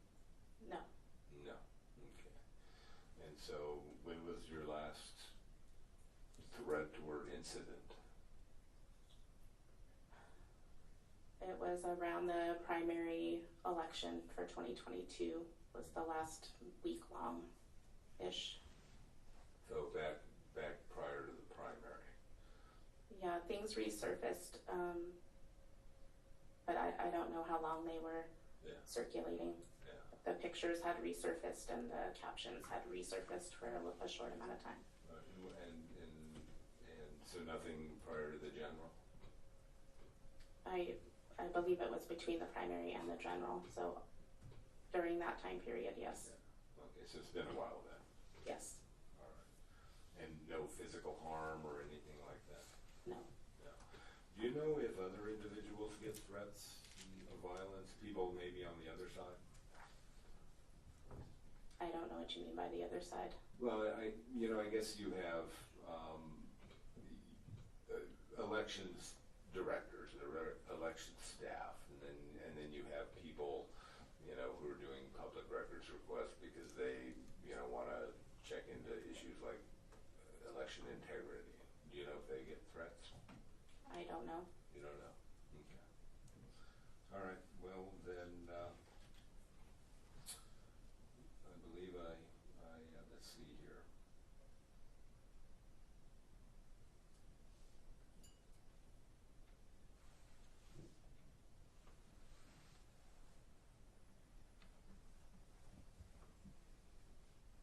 Do you guys protect any individualized voter information from disclosure when you disclose documents? Yes, if a voter is address protected, their information is not released. Oh, okay. And so there's been testimony before this court about fears of, an ex-husband going and getting the private information for their wife in a domestic violence situation and using that information to cause them harm. And so you protect that information, isn't that correct? If the person is registered under that provision, then they're protected, yes. Okay. And so Arizona has laws to protect the privacy of their address and telephone number, correct? Yes, their record is protected.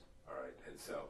And that applies to all of their pertinent government records, correct? Yes. All right. Then, I think I don't have any further questions, John. Could you just talk a little bit about the address protection program specifically as it deals with domestic violence? I'm sure that's a provision under the recorder, so forgive me, that's not my expertise, but there is a provision in law that allows for someone to ask for protection under the court, and so it is by court order that that person's information is protected. The person has to initiate that by filing a petition? That's correct. All right, thank you. You're welcome.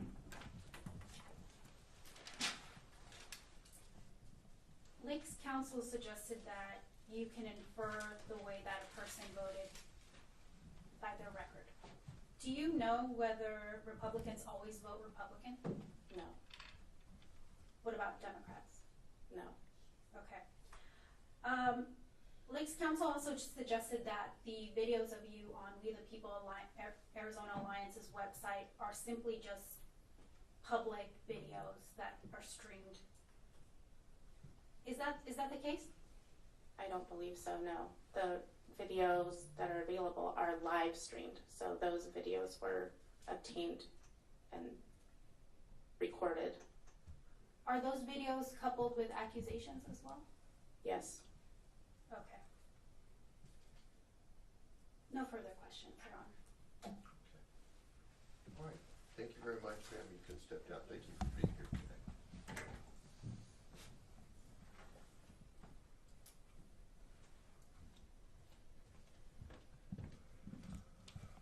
All right, anything else? Your Honor, we have no further witnesses. We would like to make a closing argument if it pleases the court. Yes, I would like to hear that. Is there anything we need to take up before we do that? Well, all my witnesses have been struck in exhibits, Your Honor, so I guess whenever we're ready to do closing arguments. All right, we'll go ahead. And in keeping with the way we've been arranging this, since you all have acknowledged that you have the burden of proof, we'll let y'all go first.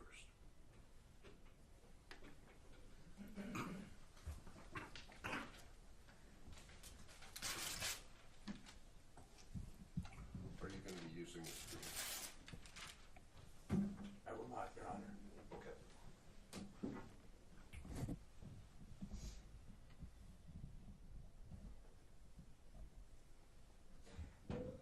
I want to begin my argument with a summation of why the early ballot affidavit envelopes signatures are made confidential by ARS 16168F. And then I want to summarize why it's in the best interest of the state to protect those records from public disclosure. Now, this court could rule for the county under either of those theories, but I will ask the court to rule that these signatures are protected by ARS 16168F. And as I will explain shortly, that ruling goes far beyond just the public records issue before this court today. And it's important for the future of election administration in Arizona. Or stated differently, a ruling by this court that ARS 16168F does not apply would mean that the early ballot affidavits with their signatures are not part of the voter registration record, which ARS 16168F makes confidential. And if they're not part of the voter registration record, they cannot be used for future signature verification. Yes, Your Honor. Let me push back on that. Does voter registration record under 16168F necessarily mean the same as what it as under 16550? Your Honor, the answer to your question is complicated, and I'm not trying to dodge it or play the lawyer with you. No, I think I agree with that. Okay. It honestly depends on the ultimate court ruling on a question of law, and here's why, to answer Your Honor's question. The same phrase is used in both statutes, and our legislature, as sometimes happens, does not provide a clear definition in either statute of what voter registration record means. So ARS 16550A tells the 15 county recorders that when they do signature verification, they may use the signatures in the voter registration record. ARS 16168F says signatures in the voter registration record, among other things, are confidential unless certain exceptions apply. Because the term is not defined, Your Honor, I don't know how to answer Your Honor's question definitively, I guess is the word that I'm looking for. I guess it would be fair to say there's a risk that it could be interpreted that way. There absolutely is such a risk, Your Honor. And when I say risk, I mean from your client's point of view. Yes, Your Honor. From the recorder's point of view, and, well, I'll leave it there. From the recorder's point of view, yes, there is that concern. I understand that. I'm inclined to think that for a variety of reasons that the two don't necessarily correlate, starting with the fact that it's not a defined term anywhere. But I'm not sure I need to go into the details of that right here. I'll just let you continue your argument. Let me quickly explain to Your Honor, why we believe that 16168F does apply. And understanding what Your Honor just said about perhaps these two terms should be understood differently in the two statutes, but let me explain why we think 16168F on its face applies to affidavit signatures. And I'm going to do that, Your Honor, from two documents. The court is familiar with the, actually three. The court is familiar with the Elections Procedures Manual. I'll cover that real quickly.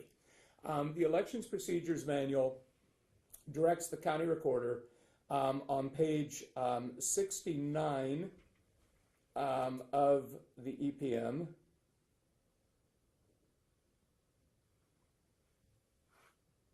to, I'm sorry, Your Honor, I just scrolled my notes. Just one moment, I apologize. Here we go. It says on page 69, after verifying an in-person early ballot, county recorder may update the signature in a voter's record by scanning the voter's affidavit signature and uploading the signature image to the voter's record. Now, at the motion to dismiss stage, Your Honor, I pointed this out, and the court asked a very good question. It said, the court said, something to the effect of, but doesn't it say that's the in-person early ballot envelopes? And I looked down at the EPM, and the court was correct. It did say that, and that's correct, and that's a very good observation by the court. However, we think that it cannot be the case that only the in-person early ballot affidavit envelopes are added to the voter registration record for this reason. It could create equal protection problems. The majority of Arizona's early voters vote by mail-in early ballot. Both ballot signatures are verified, and it's only after verification that they can be added to the voter registration record. And so if the law is that only in-person get added, not the mail, vote by mail early ballots, that could create equal protection problems that would be difficult to resolve. Your Honor has a question. Bush versus Gore lives. Bush versus Gore does live. However, the Supreme Court cabined it to the facts before the court in that moment. I know they did. Just a little election law joke. Thank you, Your Honor. Let me give two other reasons, though, that we believe that the signatures are clearly added under the law to the voter registration record. First is an opinion letter from the Attorney General. This opinion letter was issued in 2017. It is Exhibit D to our trial brief. And the Attorney General concluded that when he was discussing the voter registration record in the letter, the Attorney General concluded that, and I'm quoting, state law requires Arizona's voter registration database to include a number of different types of data not present on the basic voter registration form, including voting history, PEVL, which was the permanent early voting list, the forerunner to today's active early voting list, PEVL participation, precinct number, and any other record associated with a voter's individual voting history. We believe that that would include early ballot affidavits, which are obviously associated with a voter's voting history. The second thing that I would direct Your Honor to is the actual text of ARS 16168. Now, as I said earlier, we have great respect, as I know Your Honor does, for our state legislature. They do a very important job creating the laws for our state. Unfortunately, sometimes those laws are not the best example of clarity, and 16168 is such a law.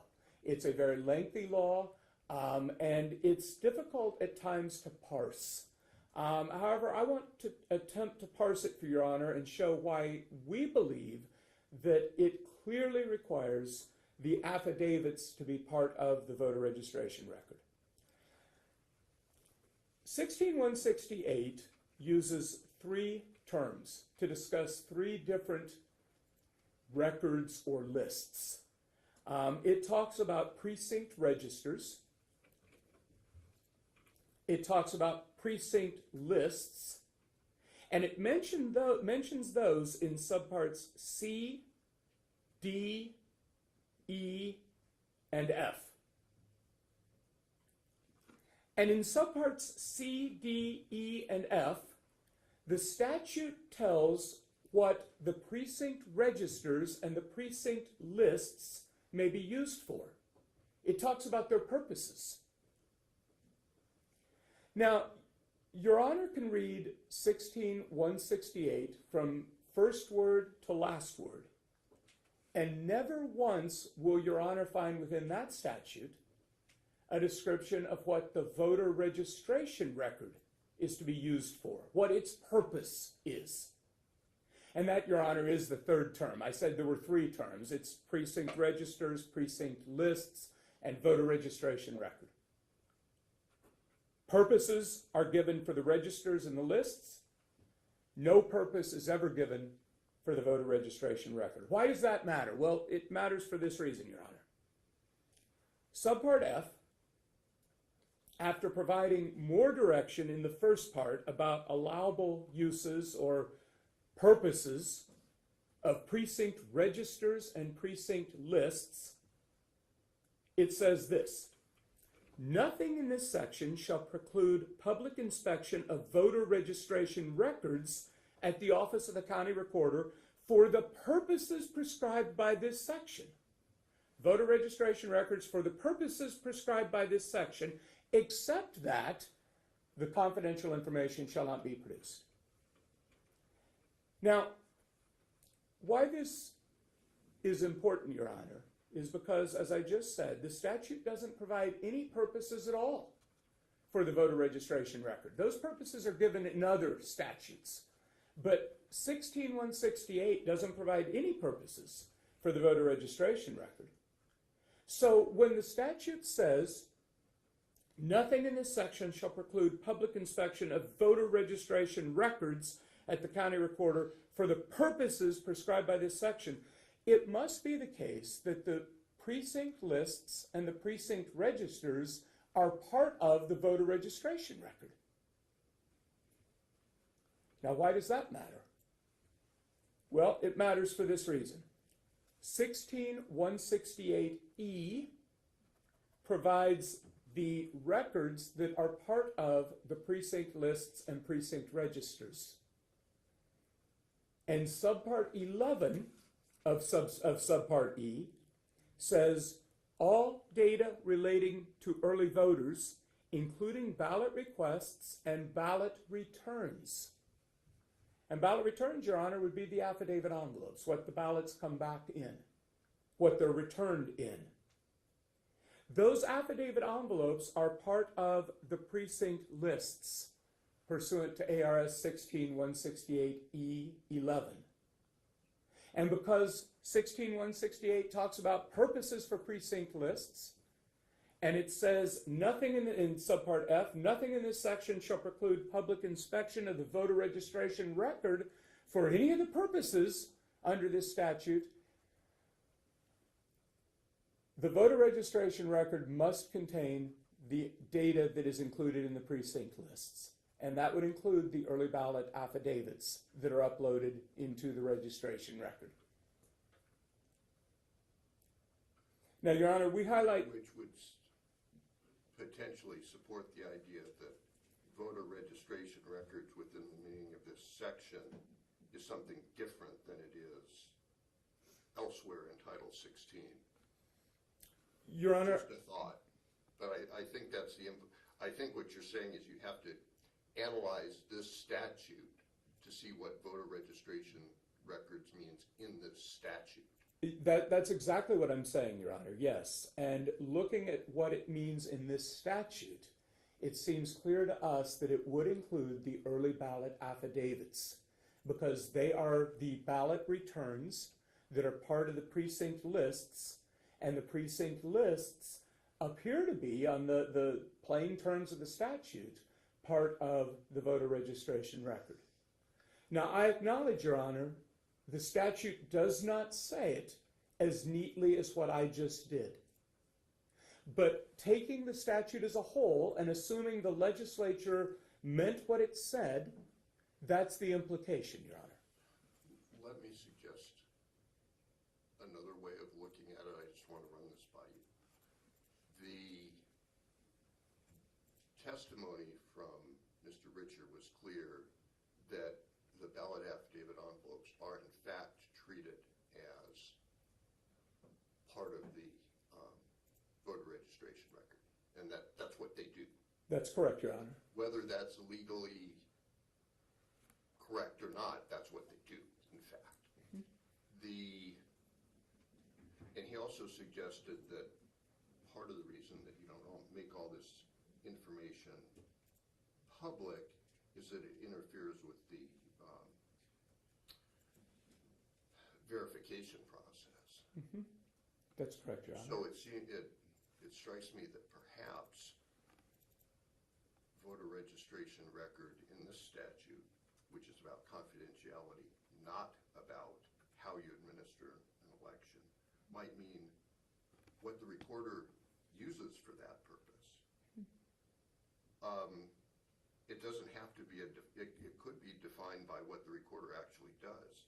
And what they're saying is, we don't want this stuff to get out there because the recorder needs to use it for a really, really important purpose. Am I missing something there, or is that a way you could look at this? Your Honor, we think that's exactly the way that the court should look at it, yes. And that goes straight to the case that we cited in our trial brief, Berry v. State Department of Corrections. It's cited, I believe, on page 14 of our trial brief. And that was the case where the court gave significant deference to the Department of Corrections' interpretation of a statute governing confidentiality. The statute did not say it quite the way the Department of Corrections, it did not say it as clearly as the Department of Corrections was arguing it to the court. But it was a reasonable interpretation of the statute, and because the Department of Corrections had interpreted the statute that way, the court gave great deference to the agency that has to actually live under the statute. That doesn't mean that the agency always gets to win. Clearly, if the law doesn't support it, the court shouldn't rule in favor of the agency or hear the recorder. But I would submit to Your Honor that the recorder's interpretation is a reasonable interpretation of 16168F. And so therefore the court should find for the recorder on this. Are you familiar with a case called Primary Consultants versus Maricopa County Recorder? Your Honor, I believe I've read the case, but I cannot recall it as I stand here in front of you. Okay, fair enough. I think it goes to that issue too, but we'll go ahead and move on. All right, thank you, Your Honor. So let me quickly summarize the best interest of the state argument for the court. I know that was the argument that the court was interested in hearing when it set the trial. And so we attempted to put on testimony that went directly to that question. So I want to summarize what the court heard. The court heard from Kathy Sigmund.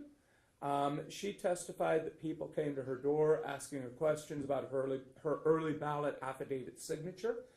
She testified that this made her angry. She expressed her concerns that if early ballots are made public, that could undermine confidence in elections. The court also heard from Ugo Polanco. He testified that he does not want to say, well, he testified a number of things, but what's really significant for the court, in our view, is that he does not want his signature to be made public. And he has real concerns about his signature being made public. The court heard from Marilyn Rodriguez. She also testified about a lot of things, but what is really significant for this case is the testimony that she provided concerning harassment that she received as a result of her political lobbying work. Now, that's not because she voted. We're not pretending it is. What we were using Ms. Rodriguez for was to underscore that passions are inflamed right now, and that someone with a political opinion could be subject to harassment. I believe that Ms. Lake's counsel mentioned or asked Ms. Passarelli a question as to whether this happens to, and I think he said people on the other side as well. And I think he defined that as meaning, to Democrats. We would readily agree. If he was suggesting that it does happen, we would readily agree with that. It's not just Republicans harassing Democrats. It might be Democrats harassing Republicans, or people with no political view harassing those with a political view. It's just an inflamed, passionate time. And Ms. Rodriguez's testimony went directly to that point. The court also heard from Bonnie Eckard. She testified today, Your Honor, about people coming to her door, asking her questions about her early vote. She said that the conversation turned hostile, and that was the word that she used. She said one of the people began talking over her and pointing her finger in her face. She testified that this interaction upset her, especially when the people began talking to her about dead people voting. She testified about her concerns if ballot affidavit envelopes are made public, and she testified that she would have to consider whether that would change how she votes, in terms of whether she votes in person or early. And she clarified that under questioning, I believe, from Ms. Lake's counsel, that she would still vote. The question would be, how would she vote? The court also heard from Recorder Stephen Richer, and he also testified about a number of things, but there are three that I want to draw the court's attention to. First, he provided testimony that Your Honor and I just discussed, that the affidavit side of the envelope is added by him to the voter registration record, that he understands the law to either allow him to do it or require him to do it. I honestly don't remember which word he used. But either way, he does it. And he testified about that. He also testified about threats and harassment. Let me ask you a question. It just comes up here. It's kind of a obscure detail, but he testified that about how he treats the ballot affidavit envelopes, given that they are, in his view, part of the voter registration record. And just let me look at my notes here. He said that they are, they're kept indefinitely. They're made part of the voter registration database after the signature is verified. Then they store the image in a way that associates it with the voter's initial registration. They keep it indefinitely, and then they use it in subsequent elections. He also testified that the ballot affidavit envelopes that never get cured, they're handled differently. And my recollection is that they store hard copies. I have in my mind, they put them in the treasurer's safe. He must have a huge safe. Puts them in the treasurer's safe, and they're used as historical. Their importance is historical, backward-looking only. Do I have that right?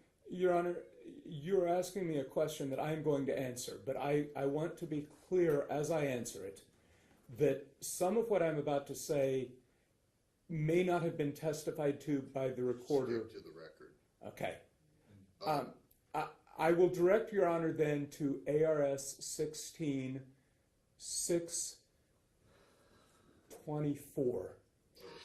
If it's a legal question and not a factual question, yeah, then you can go ahead. I will direct Your Honor to, no, and I understand, Your Honor. I understand. Your Honor, may I just ask a point of clarification whether we're here for oral argument or whether we're here for closing argument? Let's be respectful here, Mr. Blim. Yes, Your Honor. I'm trying to. Well, you okay. Go ahead. Your Honor, I do understand the difference, and so I will walk a very fine line here and not cross over it. ARS 16-624 is the statute that directs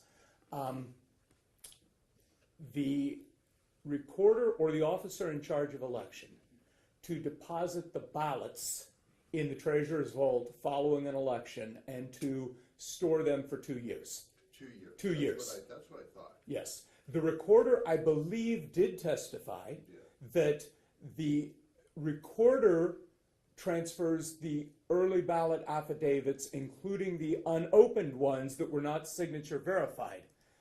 The hard copies and the paper copies and the unopened ones that were not signature verified to the treasurer's vault with the ballots. The statute says that at the end of the 2-year period, the ballots are to be destroyed. I would be going beyond what the recorder testified to tell you what they do with the envelopes. Okay, fair enough. So, but the statute says the ballots are just destroyed after 2 years. That is correct, Your Honor. Okay, well, I'm gonna go with my recollection, which I can actually go and check, but okay. All right, you've answered my question. I understand where we are. Go back to where you were talking about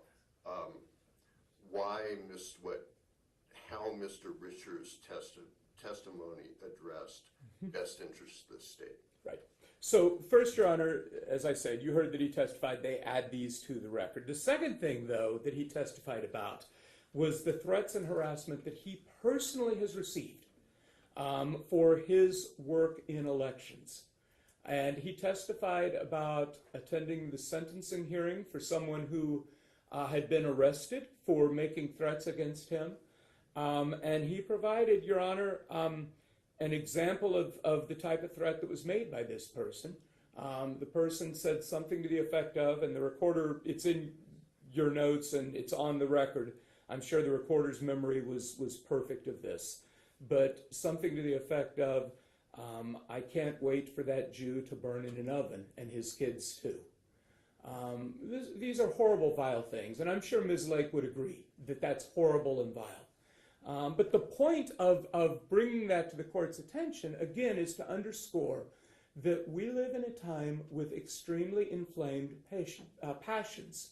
The recorder also testified that he's aware of other elections officials who have received similar threats and harassment, and he gave some examples to the court of that. That's the first thing going to best interest of the state from the recorder's testimony. There's one more I'll get to in a moment, but it's not too much work to connect the dots, Your Honor. Passions are inflamed. People have been threatened. If early ballot affidavits are made public with the voter's signature and the voter's address and the voter's phone number all right there, and with knowing that we have a track record of people going canvassing door to door to ask people about their early ballot and who they voted for, or whether that was their signature or a dead person's signature. I mean, whatever the case may be, that creates a risk that voters will be harassed. And if voters are harassed, again, it doesn't take much to connect the dots that this could lead to a decrease in voting participation. And this could ultimately disenfranchise voters, because voters become fearful that if we vote, we may get accosted about it. And, Justice Scalia years ago in a Supreme Court decision said that people need a backbone. And that's true to some extent, Your Honor. We do need a backbone when we do our civic duty, and voting is a civic duty. And so, we maybe can expect that if we get into a conversation about politics, somebody may say something that we don't like, or they may criticize our candidate, or say that we voted for the wrong candidate. Those things happen. This is different when we're putting in people's hands what they need to go door to door and ask people about their vote and whether their signature is real or fraudulent. It's just a difference of quality. Your Honor, the third thing that the recorder talked about was what his personal concerns were about releasing the early ballot affidavit envelopes. The possible harassment of voters, but also some other things that he mentioned. He mentioned the possibility of voter fraud because of signatures being out there. The actual voter signature, not signatures off a property deed that might have been signed years ago, but a recent signature that was used in voting. But he said that isn't his top concern. He also said that he didn't think that even though it increased the risk of fraud, he didn't think it increased it that much. That was the recorder's testimony. He said what he was more concerned about is the possibility that this could make it more difficult for them to do their job for signature verification. It could lead to voters not signing their early ballot affidavits and creating a backlog of envelopes that need to be cured. The legislature has wisely provided a curing statute that says if early ballot affidavits come in that aren't signed, the recorder is to attempt to contact those voters and let the voter know you didn't sign your early ballot. And if the voter says, oh yeah, I did vote by early ballot, but I didn't sign, they're supposed to cure that. And it's only if the signature is cured that ballot envelope can be opened and the ballot counted. And the recorder testified that he was concerned that making these envelopes public might lead to voters not putting their signature on, or it might lead to voters not putting their phone number on. Ms. Passarelli testified that the voter's phone number is not something that is asked for when a voter registers to vote. So the only way that the elections department has that phone number is if the voter gave it when they registered to vote, and it's the same phone number as when they registered to vote, or if they write it on the early ballot affidavit envelope. And that's important, Your Honor, because that phone number is the best way to contact that voter in a short time period. Because remember, missing signatures pursuant to law must be cured by 7 p.m. on Election Day. Inconsistent signatures, signatures that are inconsistent with the signature in the voter registration record, must be cured within 5 business days after the election. There's a little bit more time, not a lot. And the phone number is the best way to reach that voter quickly. And the recorder expressed his concern that voters might stop putting their phone number, or they might stop signing their affidavit envelopes. Those were his concerns, Your Honor. Finally, the court heard from Christy Passarelli. She testified just a few moments ago. And she testified about harassment she received after videos of her were posted online. These videos are created by the Maricopa County Recorder's Office in Maricopa County. They're live stream videos of the election tabulation center, she testified. And she testified that someone got those videos, and she wasn't sure how. She didn't know whether it was through capturing the live stream or whether it was making a public records request. But they got the videos, which they were perfectly entitled to get. And then they made accusations based on those videos, she testified, Ms. Passarelli. And after those accusations were posted online, accusing Ms. Passarelli of doing something nefarious, she received harassment and intimidating phone calls, messages left, Facebook messages, things of that sort. Your Honor, all of this goes to the point that making these early ballot affidavit envelopes public is not in the best interest of the state.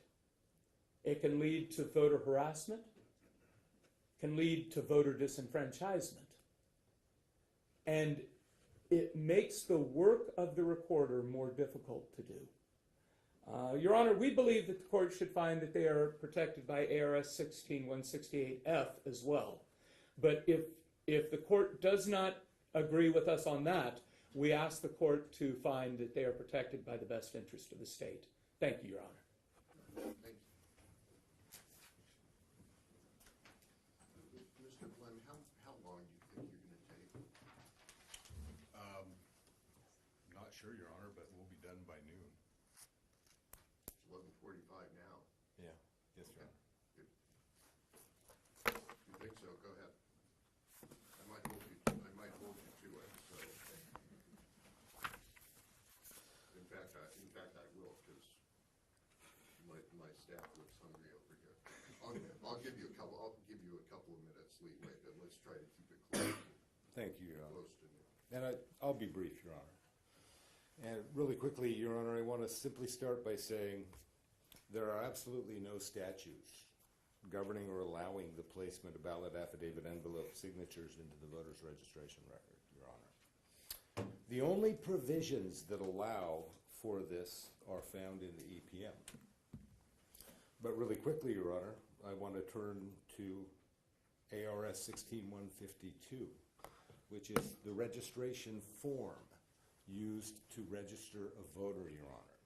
It contains very specific provisions as to what goes in that form, and none of them include a ballot affidavit envelope, Your Honor. Absolutely none of them. And so, if that form is then what is scanned and becomes the registration record, the early ballot affidavit envelopes, Your Honor, cannot constitute part of that record because they're not on that form. Now, the EPM, Your Honor, does allow and does have provisions for the addition of some early ballot affidavit envelopes into the voter's record. What does that provision say, Your Honor? That provision states that after verifying an in-person early ballot, a counter recorder may update the signature in a voter's record by scanning the voter's affidavit signature and uploading the signature image to the voter's record. Now, if Your Honor recalls the distinction between green and white ballot affidavits that were testified to by Recorder Richer, this court is very well aware that the white ballot affidavit envelopes denote those individuals who voted early and in public. And this is why, Your Honor, I will argue that Maricopa County's allegations with respect to equal protection issues are without merit. And the reason for this is, Your Honor, is that early ballot in-person affidavit envelopes were executed by an individual who appeared at a polling location, showed their identification, was given their ballot and envelope, and when they voted that ballot, they signed it. There's no equal protection issue, Your Honor, because the difference between them and those, as the record clearly shows, who receive and vote by green affidavit envelope, is that those who vote a green affidavit envelope, Your Honor, do not have to show their identity. Let me ask you the same question I asked him. Why does the term voter registration record in 168F necessarily mean the same as that term in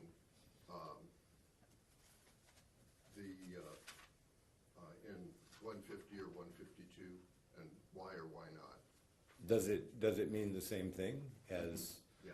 as what the law says shall become the registration record, as in the form is scanned and becomes that voter's registration record? Yeah, does the two statutes use the same term, or all three statutes use the same term, voter registration record?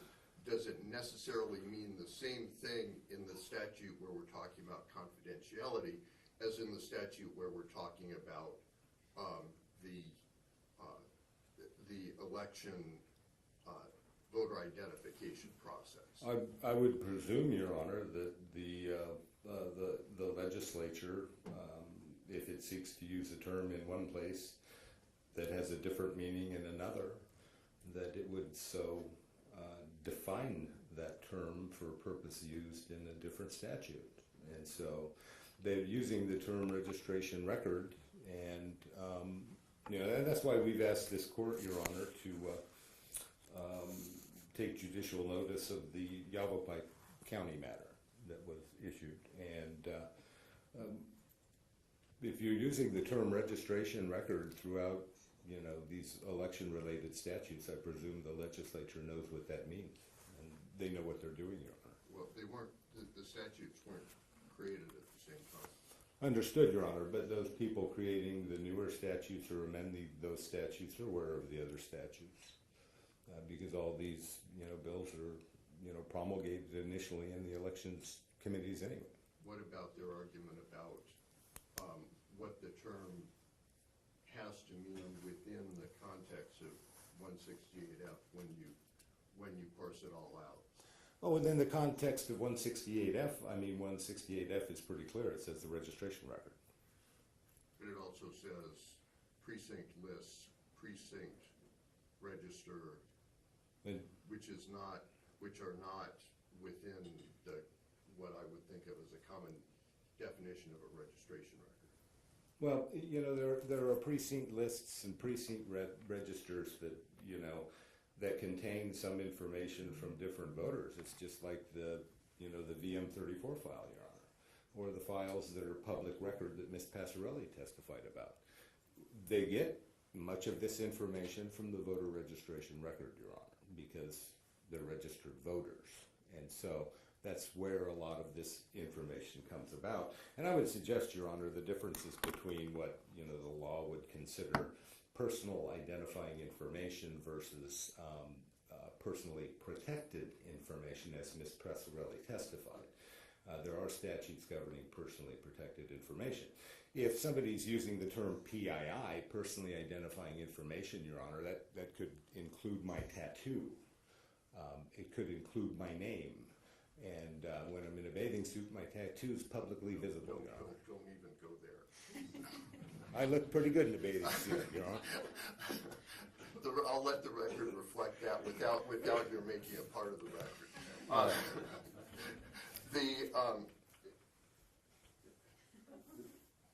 I've lost my train of thought.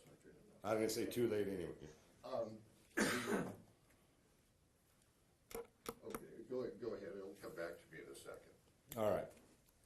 And so again, Your Honor, the only provision allowing for the... Okay, now I know what it was.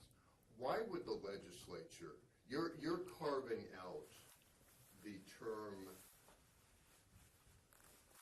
you're talking about the term voter registration record and focusing on that and arguing that the ballot affidavit envelopes are not part of the voter registration record. Whereas the voter registration forms, I think everybody acknowledges, are part of the voter registration record. The voter registration form, Your Honor, is what by statute, the one we just discussed, is scanned and made part of the voter, it's made the voter registration record. It says it is the voter registration Right, record. okay, well hear me out here. The 16168F makes specific information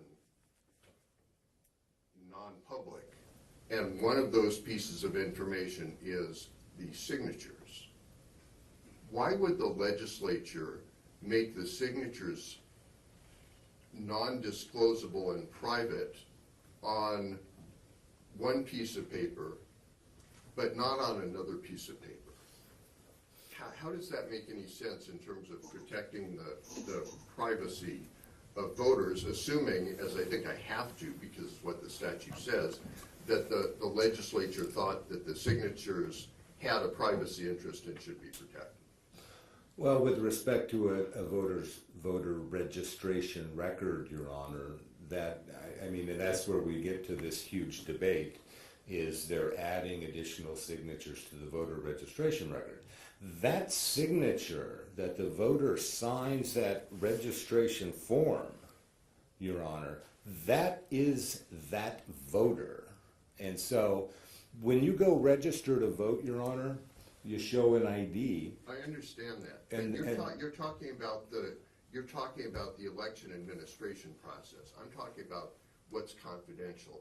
Why would they say that one set of signatures is confidential, but another set of signatures is not? Because that's the implication of your argument.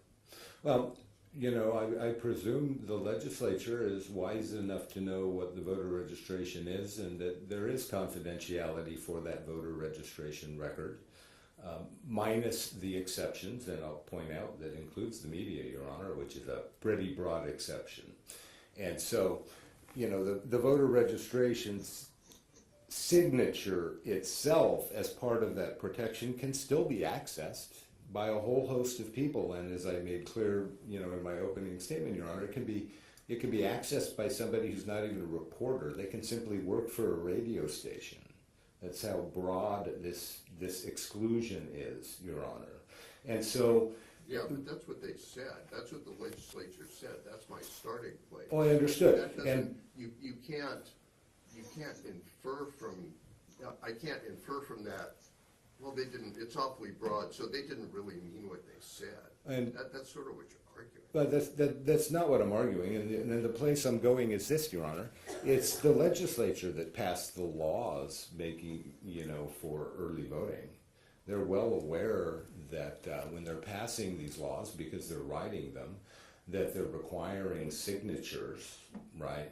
And not once in any of these statutes, they can't point to a single statute, aside from 168F, Your Honor, that makes any of these signatures or a ballot affidavit envelope private. In fact, the ballot affidavit envelopes are required to have an oath or affirmation that specifically are used in courts routinely, Your Honor, and it's oath or affirmation that is all over the Maricopa County Recorder's website. And so when they're passing these laws, they know what's restricted and what's not, and they chose not to restrict ballot affidavit envelopes when they were passing these statutes. Okay, well, I'll just bring this discussion to a close in my own mind, which is that I've got to figure out how all this stuff fits together.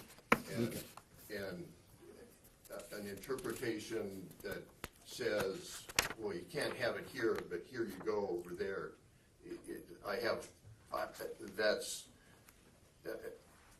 I'm trying to think of how everything fits together better than that. But go ahead. You see the point. I've heard your argument. Go ahead. Thank you, Your Honor. And so now I have to remember where I was. And I think where I was their equal protection argument. You know, if I have to go into a polls and show my ID, right, and then I have to sign the envelope, and then the second requirement before that can go in the voter registration record, Your Honor, is that they have to verify my signature. Okay, and so that doesn't take place with the green people who vote by mail affidavit envelopes. The only ID for those individuals, Your Honor, is their signature. And so there are absolutely zero, you know, statutory or other legal, like the EPM, that allow them to add those ballot affidavit envelopes to the voter registration record. And so, you know, one might ask this question differently, Your Honor. If those people, the three executives, the governor, the attorney general, and the secretary of state, if they chose to put that in the EPM, they chose to distinguish between the white and the green affidavit envelopes, Your Honor, they knew what they were doing, and they did that for a purpose. And again, the purpose is that they show ID and their signature verified. You're arguing 16-150. Whether I can draw guidance from that statute is one thing. What Judge Napper decides that's a different case. Understood. I'm not deciding that case. And Okay. I can tell you right now I'm not going to try. All right, Your Honor. And so, with respect to 168F, Your Honor, you know, this is why we do not believe it applies. And if it does apply, my client has an ongoing election challenge. It's, I believe, the second longest to date in Arizona history, and may soon be the third or the first. But with respect to 168F, Your Honor, it's our position that it simply doesn't apply, and that the only basis in which this court can deny our public records request is on the best interest of this state. And so with respect to the best interest of the state, Your Honor, I just want to touch on a few things that Mr. LaRue had mentioned. He believed that passions are extreme, they're high, and I would agree with that, Your Honor, that they are extreme, and they are, there are inflamed passions, and there have been for quite some time. But then one thing he, I believe, very specifically said was that, that I said it was Republicans harassing Democrats. And there very well could be Democrats harassing Republicans. And I never said that, Your Honor, because, I try to stay away from using those affiliations. And the way I couched it with Ms. Passarelli specifically, Your Honor, was elections officials being harassed by people, as well as those people in what I will refer to the election integrity industry, Your Honor, also being harassed by people. And so that was the division I was drawing, as opposed to this partisan divide. But with respect to the best interest of the state, really all Maricopa County has brought to this court is passions and inflamed passions. But what they haven't brought, to this court is a justification, because I can get the exact same data and more as a public citizen. Someone from the country of Jordan or Chile can do a public records request to Maricopa County, Your Honor, and get more data absent the signature than is contained on the ballot affidavit envelope. Okay. The case that I was struggling to come up with when Mr. LaRue and I were talking about it earlier is Scottsdale Unified School District versus KPNX, and it's 91 Arizona 297. And it holds that the birth dates of teachers in the school district's records are subject to the best interest of the state exception, even though one could go out and find all those birth dates somewhere else. Why is that not applicable to this case? Well, birth dates are significantly different, Your Honor, than... The case didn't turn on the fact that they were birth dates. They turned on the fact that birth dates on the one hand were given to the district with the expectation of privacy by their employees, but that did not make them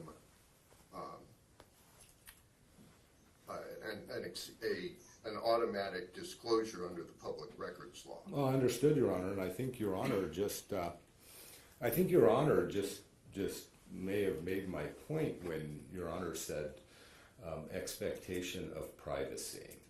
And so when I go and give my personal information to my employer, I may have an expectation of privacy that they're not just going to willy-nilly be giving it up.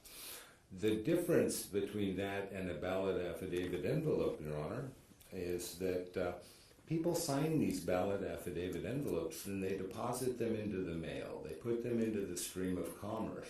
They sign on the outside of the envelope and not on the inside. And so if there was an expectation of privacy issue, Your Honor, then I would anticipate the legislature would change the law such that, They sign a form that they put inside the ballot affidavit envelope on a different flap on the outside or something along those lines. But it's really, Your Honor, no different. We do the same thing in criminal law, Your Honor. We do the same things in a lot of areas of law. I mean, if I throw something in my trash, do I have an expectation of privacy? And the answer to that question is no. Yeah, this isn't a Fourth Amendment case. I'm not, well... It's different. It's analogous, Your Honor. It's analogous in that signatures are significantly different than birth dates because, as I made clear in my opening statement, Your Honor, we use these for everything. I mean, and we do so beginning at a very early age when we're signing yearbooks in high school or even middle school, if they do that anymore. We do this all the time, Your Honor. Signatures are everywhere. We give them to strangers all the time. We don't do that with our birth dates, Your Honor. You don't go into the Quick Trip, use your credit card, and have to sign with your birth date. Your birth date is protected information. And the signature is not, because we so readily give them out, with the exception of the registration record, Your Honor, which is the signature that the voter gave when they signed that form. And so, with respect to the signature, Your Honor, that's what this comes down to. And this is in essence a privacy case. You had the very last, not the last, the second to the last witness sitting on the stand, Your Honor. She said, well, if I know people might be able to get my ballot affidavit envelope, I might, change the way I vote. She might change the way she votes. But what she testified she will not do, Your Honor, she will not stop signing petitions for candidates and for initiatives, even though the public can get those. All that tells me is you have to look at the context. She will not stop signing mortgages, even though she can get those. And so, with respect to the context, Your Honor, Mr. LaRue said something about people being afraid that people come by and canvass, and do we stop canvassing, Your Honor? Because what do I do about what these witnesses said? Should I not believe them when they say that they were frightened and offended that people came around after the election, not canvassing, came around after the election, questioning them about their votes? Your Honor, we have a 200-plus year history of doing this type of activity, Your Honor. What type of activity?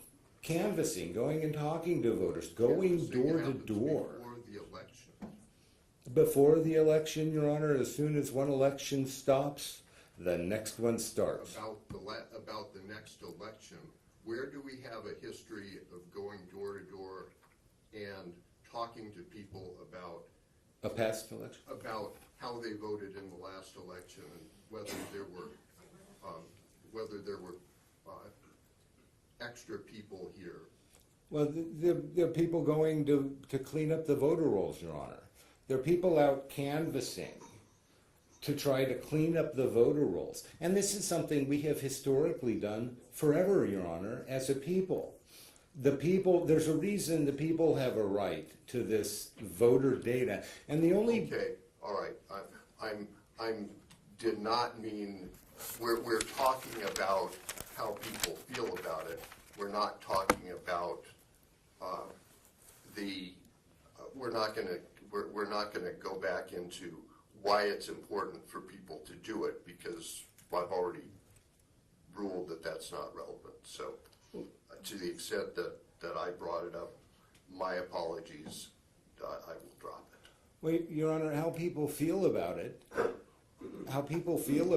is, he said it himself. Well, Mr. LaRue, if I might ask you a question, I forgot what term it was. No.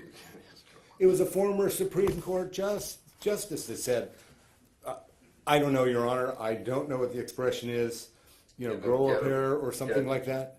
Get a backbone. Get a backbone. It was a little bit less crude than that. My apologies for being crude, Your Honor. But get a backbone. This is what we do in this country. This is called politics, Your Honor. People go door to door. They ask people, hey, are you voting specifically for my candidate? That happens. And this woman gave testimony that, yep, President Trump is not her cup of tea. So they found a couple of witnesses who don't like people canvassing them, when one of them specifically testified, Your Honor, oh yeah, we canvass. With respect to the two lobbyists, Your Honor, that's what they're doing here. They're lobbying the court. And they gave very highly inflammatory testimony about a very specific group of people. And so the one common thread running, Your Honor, between the defense witnesses was this anti-Trumpism, this new McCarthyism, I suppose, that's raised. But with respect, yes, Your Honor. Go ahead. With respect to whether or not they have met their burden, Your Honor, they haven't met their burden, because this is what we do in this country.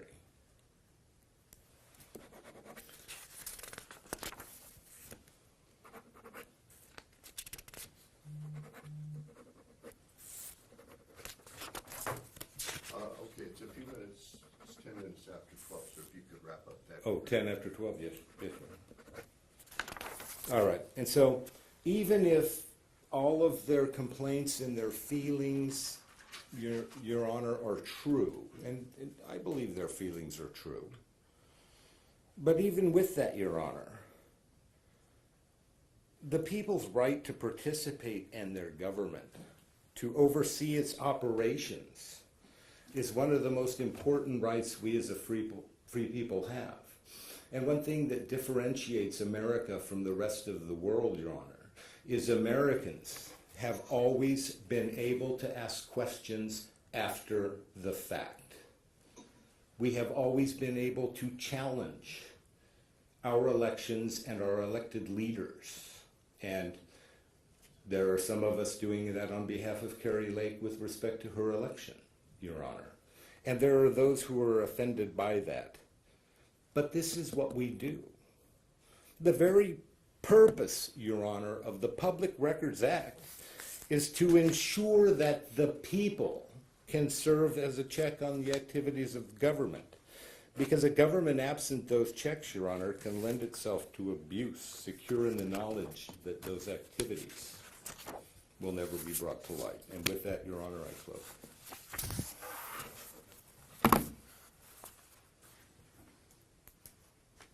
We'll give you a couple minutes to rebut.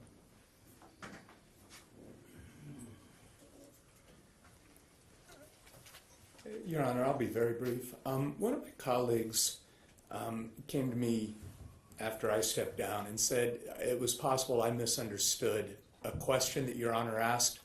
I'm not sure if I did or not, but just so that there won't be any confusion.